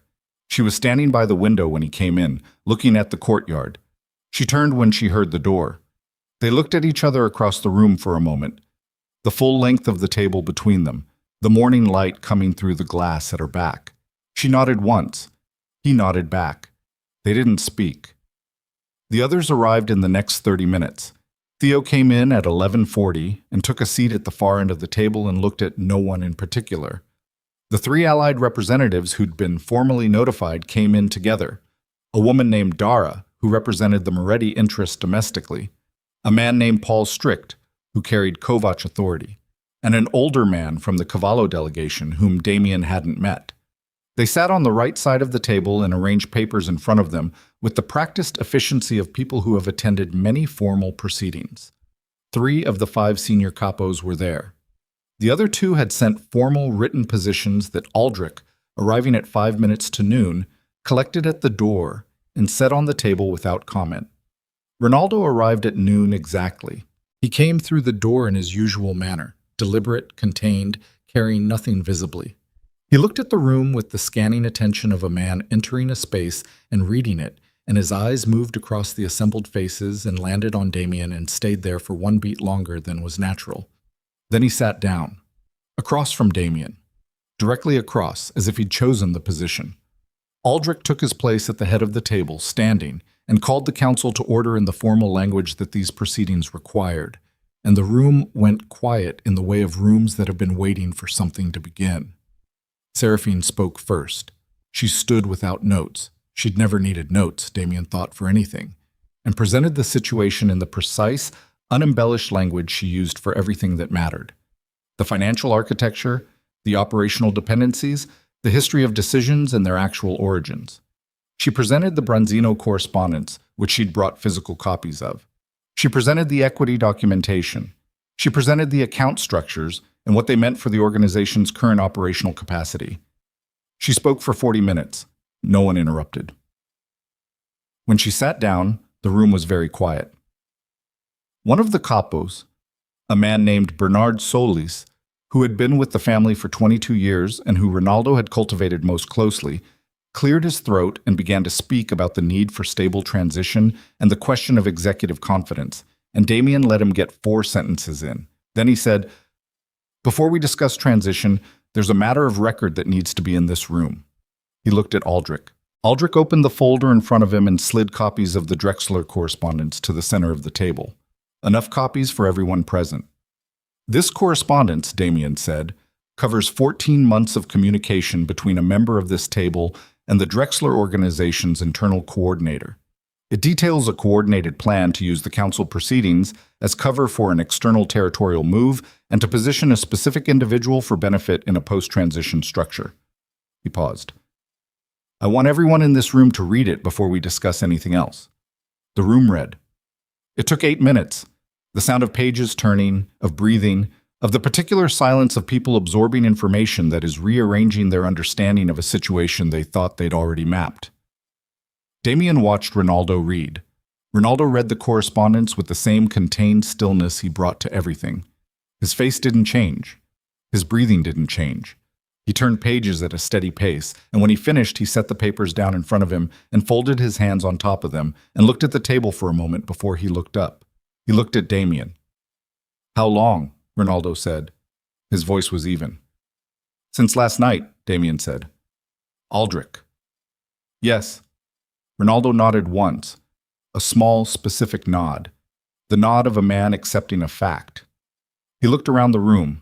Dara from the Moretti delegation was watching him with an expression that contained no sympathy. Paul Stricht's face was stone. Bernard Solis, who had been in the middle of speaking when Damien interrupted, was looking at the correspondence in his hands with the expression of a man who has just realized something about his own position. "I'm not going to deny it," Ronaldo said. The room absorbed that. "I made a calculation," Ronaldo said, "about the direction of this organization, about what was coming." He paused. "I was wrong about some of it. I was right about more of it than I wish I had been." He looked at Damien. "The organization was vulnerable. The Drexler interest was real. What I did with that information was," he paused, "I made a choice that was not made from loyalty." "No," Damien said, "it wasn't." "I'd like to say it was calculation and not bitterness," Ronaldo said. "But I've been sitting here reading my own correspondence, and I'm not certain that's true." The sentence was more honest than Damien had expected, and the honesty of it made the room more difficult, not less. "What was the bitterness about?" Seraphine said. Everyone looked at her. She was looking at Ronaldo with the focused attention she gave to things she genuinely wanted to understand. Ronaldo looked at her for a long moment. "I served Marcus Valenti for 16 years, he said, "and I believed in what he built. I believed in the structure he created, including the structure he built around you." He paused. "When he died, and the succession happened and the years went on, I watched." He stopped, started again. "I watched what Damien did with what he'd been given, and I watched what you did. And I believed for a long time that the correction would come from within, that he would," he paused, "that he would become what Marcus believed he could become." "And when you decided he wouldn't," Seraphine said. "When I decided he wouldn't," Ronaldo said, "I stopped serving the family and started serving my own conclusion." He looked at his hands. "That's the accurate version." The room was still. Damien looked at Ronaldo across the table. 30 years. The actual weight of it. The real history inside which this man had been something that mattered. And felt the grief again. The same hollowness, but cleaner now. More accurately placed. "You need to leave this room," Damien said. "And the organization, today." Ronaldo nodded.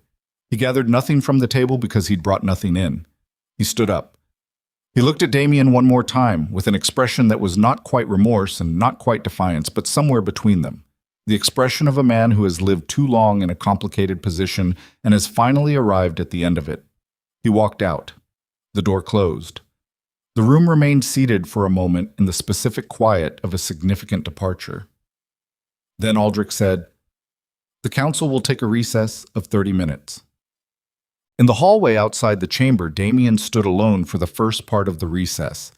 Then Seraphine came out and stood near him, not close, a few feet of distance that was not hostile and not intimate, but simply honest. "Bernard Solis," Damien said. "He didn't know the full picture," she said. Ronaldo managed his access to the information carefully. Bernard thought he was supporting a legitimate governance concern, not an external coordination. "You've talked to him." "I talked to all 3 capos before today," she said. "I've been talking to them for a week." She paused. "Not to steer the outcome, to make sure they had accurate information." "There's a difference," he said. "Yes," she said. "There is." He looked at the wall across from him. The hallway was ordinary. Institutional paint, overhead light, the scuffed floor of a building that had seen decades of serious people doing serious things. "The council is going to ask what structure looks like going forward," he said. "Yes." "What are you going to tell them?" She was quiet for a moment. "I'm going to tell them what I think is true," she said. "That a single absolute authority without a structural check is what made this crisis possible. That whatever arrangement comes out of today needs to have accountability built into it at the formal level. Not invisible the way your father built it. Formal, with documentation and standing. You'd be part of that structure, he said. No, she said. I'm leaving the organization. I've been clear about that. She paused. But the principle holds regardless of who implements it. He turned to look at her. She was looking at the same wall he'd been looking at, the ordinary institutional wall of a corridor that had no particular meaning, and her profile in the overhead light was exactly as it had always been. Precise, contained, everything organized behind it. I'm sorry, he said. She turned her head and looked at him. For the gala, he said. For the necklace. For the specific form that particular decision took. He paused. And for the 17 years of not seeing accurately. He paused again. That's a harder apology because I don't fully know how to make it, but it's true. She looked at him for a long time. I know it's true, she said. I can hear that. She turned back to the wall. An apology doesn't change the shape of what I'm doing next. I want you to know I'm not saying that to punish you. It's just accurate. I know, he said. I hope you build something honest with what's left, she said. Not for me, for yourself. She paused. Your father thought you could. I spent 17 years thinking he was right. I still don't know for certain that he was wrong. He didn't answer that. There wasn't an answer available that wasn't too large for a hallway conversation. The recess ended. They went back in. The council deliberated for 2 hours and 20 minutes. Damien sat at his end of the table and presented what was asked of him. The operational status, the financial exposure, the steps already taken to address the account situation, the formal removal of Victor Science and Ronaldo Brandt from their positions. He answered questions without managing them. He answered honestly in places where honesty was costly, and he did it without performing the honesty, just delivering it. At the end, the council produced a formal resolution. It was not what Damien had expected. It was also not the worst version of what he'd feared. The resolution established a governing council of 3, 2 senior capos and 1 allied representative, with authority to review any major decision made by the family head before implementation. Not a veto structure. A review structure. The things Seraphine had described in the hallway, made formal and documented and given standing. It left Damien in his position. It did not restore the position he'd had before Friday. It gave him something different, smaller in certain ways, more accountable in all ways, stripped of the assumption of unchecked authority that had made the gala possible and the Ronaldo situation possible, and Damien thought, reading the resolution with his eyes moving over the words carefully, that had made him the version of himself he didn't want to examine too closely. He signed the resolution. He signed it without ceremony, without the performance of graciousness or the performance of resistance. He signed it because it was the accurate document for the accurate situation, and because his father's daughter, he thought of Seraphine that way in that moment, without quite intending to, had built something that told the truth, and the truth deserved a signature. Seraphine declined to sign it. I'm not a party to the organization's governance going forward, she said. I'll sign the separation agreement with Preston Hale. This one isn't mine to sign. No one argued with that. The Drexler organization received formal notification through Aldrich's channels that same afternoon, that the correspondence had been obtained and documented, that Harlan Briggs's name was attached to the file, and that the Valenti family was prepared to share that documentation with every allied family on the eastern seaboard if the Drexler organization chose to pursue any territorial action in the northern corridor. The response came in 26 hours, a single message. From the Drexler organization senior representative, it said, "Noted, no action intended at this time," which meant, "We understand the exposure and we're stepping back." It wasn't a permanent settlement. It was a retreat. Those were different things, and Damien knew the difference, and he wrote a response that acknowledged the retreat and left the door to formal negotiation open because permanent settlements came from negotiated positions and not from threats. And he was beginning, slowly, expensively, at a cost he was still calculating, to understand the difference between those things too. Victor Science left the city within the week. Damien didn't pursue him. The documentation of his role in the Drexler Channel was sufficient leverage to ensure he understood the conditions of his departure, and Victor was a practical man who understood conditions. Bernard Solis remained. He was given a reduced operational role and accepted it without protest, which told Damien something about what Ronaldo had actually been to him, more of a navigator than a partner, someone whose compass he'd followed without fully understanding the destination. Theo Margolis took on expanded responsibility in the logistics network and handled it the way he handled everything. Systematically, without requiring praise, with the kind of steady competence that doesn't announce itself. The separation agreement between Damien and Seraphine Valenti was finalized 17 days after the council. Preston Hale and Seraphine's own legal representative, a woman Damien had never met, which itself told him something, negotiated it in 3 sessions over 9 days. It was, by the standards of what it could have been, fair. The accounts, the equity positions, the holding company, Seraphine retained those. Certain jointly held real estate was divided. The organizational assets remained with the family. The lines were drawn with the specificity of documents that have been built carefully by people who want them to hold. Damien signed it in Preston's office on a Wednesday morning in early November. Gray light through the windows, coffee on the desk that he didn't drink, the scratch of a pen that was doing something irreversible. He signed it because it was right to sign it, and also because refusing it would have been the action of a man he no longer wanted to be. Seraphine was not in the room for the signing. Her representative was. The agreement was fully executed, and that was that. The raven necklace was retrieved from the hotel suite by Aldrich, who handled it with the care of someone handling an object that has survived more than its material should account for. He brought it to Damien, who looked at it for a moment. The dark silver, the carved bird, the chain repaired 3 times across 4 generations, and then drove it to the family's historic vault on the south side of the city. He placed it inside himself. On the shelf that had been prepared for it, in the locked room that held the objects the family considered too significant to display and too meaningful to discard.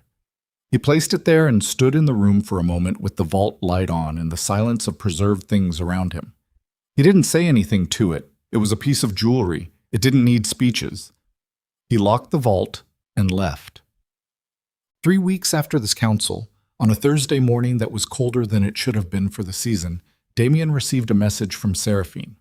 It was brief and practical, a notification that the final document in the account restructuring was complete and that her legal representative would send a copy to Preston. At the end, after the operational content, a single additional sentence. "I hope the work goes well." He read it twice.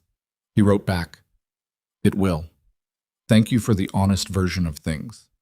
She didn't respond to that, which was right. The conversation was complete. Complete was different from finished in a painful way.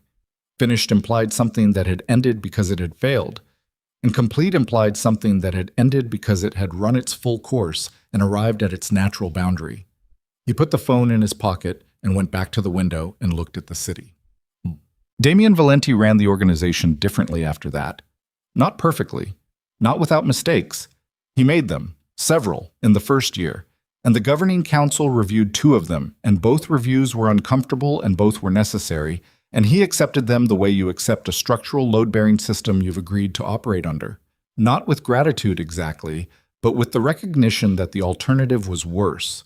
He rebuilt the Kovac relationship himself, through direct contact, without routing it through anyone. He flew to Prague in February and sat across from the brothers in a restaurant that was their territory and listened more than he spoke, which was new for him, and cost him something each time he managed it, and gradually cost him less. He met with Enzo Moretti in March. The old man was 73 and moving more slowly than before, but no less precise, and they sat in his office in Milan for 4 hours and talked about things that had never been talked about directly between them. And at the end of it, Enzo said, without particular emphasis, "You understand now what you were given." "Yes," Damien said. "Good," the old man said. "That took longer than it should have." "Yes," Damien said. "It did." Seraphine Valenti incorporated a new entity in the spring, a legitimate investment firm structured cleanly and visibly, built on the financial foundation she'd been quietly assembling for a decade. She opened offices in 2 cities. She brought in 2 partners whose names Damien recognized from allied organization backgrounds. People who knew the world she came from and could navigate the spaces between legitimate and otherwise with the fluency that world required. He heard about it through Aldrich, who still maintained his connections to the institutional memory of the Valenti name and occasionally passed along information he thought Damien should have. "She's going to be successful," Aldrich said during one of their calls. "I know," Damien said. "That doesn't bother you." Damien thought about it, genuinely thought about it, which was a practice he was developing. The practice of not answering from habit, of waiting until the actual answer arrived. "No," he said. "It doesn't." "Why not?" "Because it was always going to happen," he said. "The only question was when." He paused. "I made the when happen sooner than it would have otherwise. She'd have found her way to it eventually. I just accelerated the timeline." Aldrich was quiet on the line for a moment.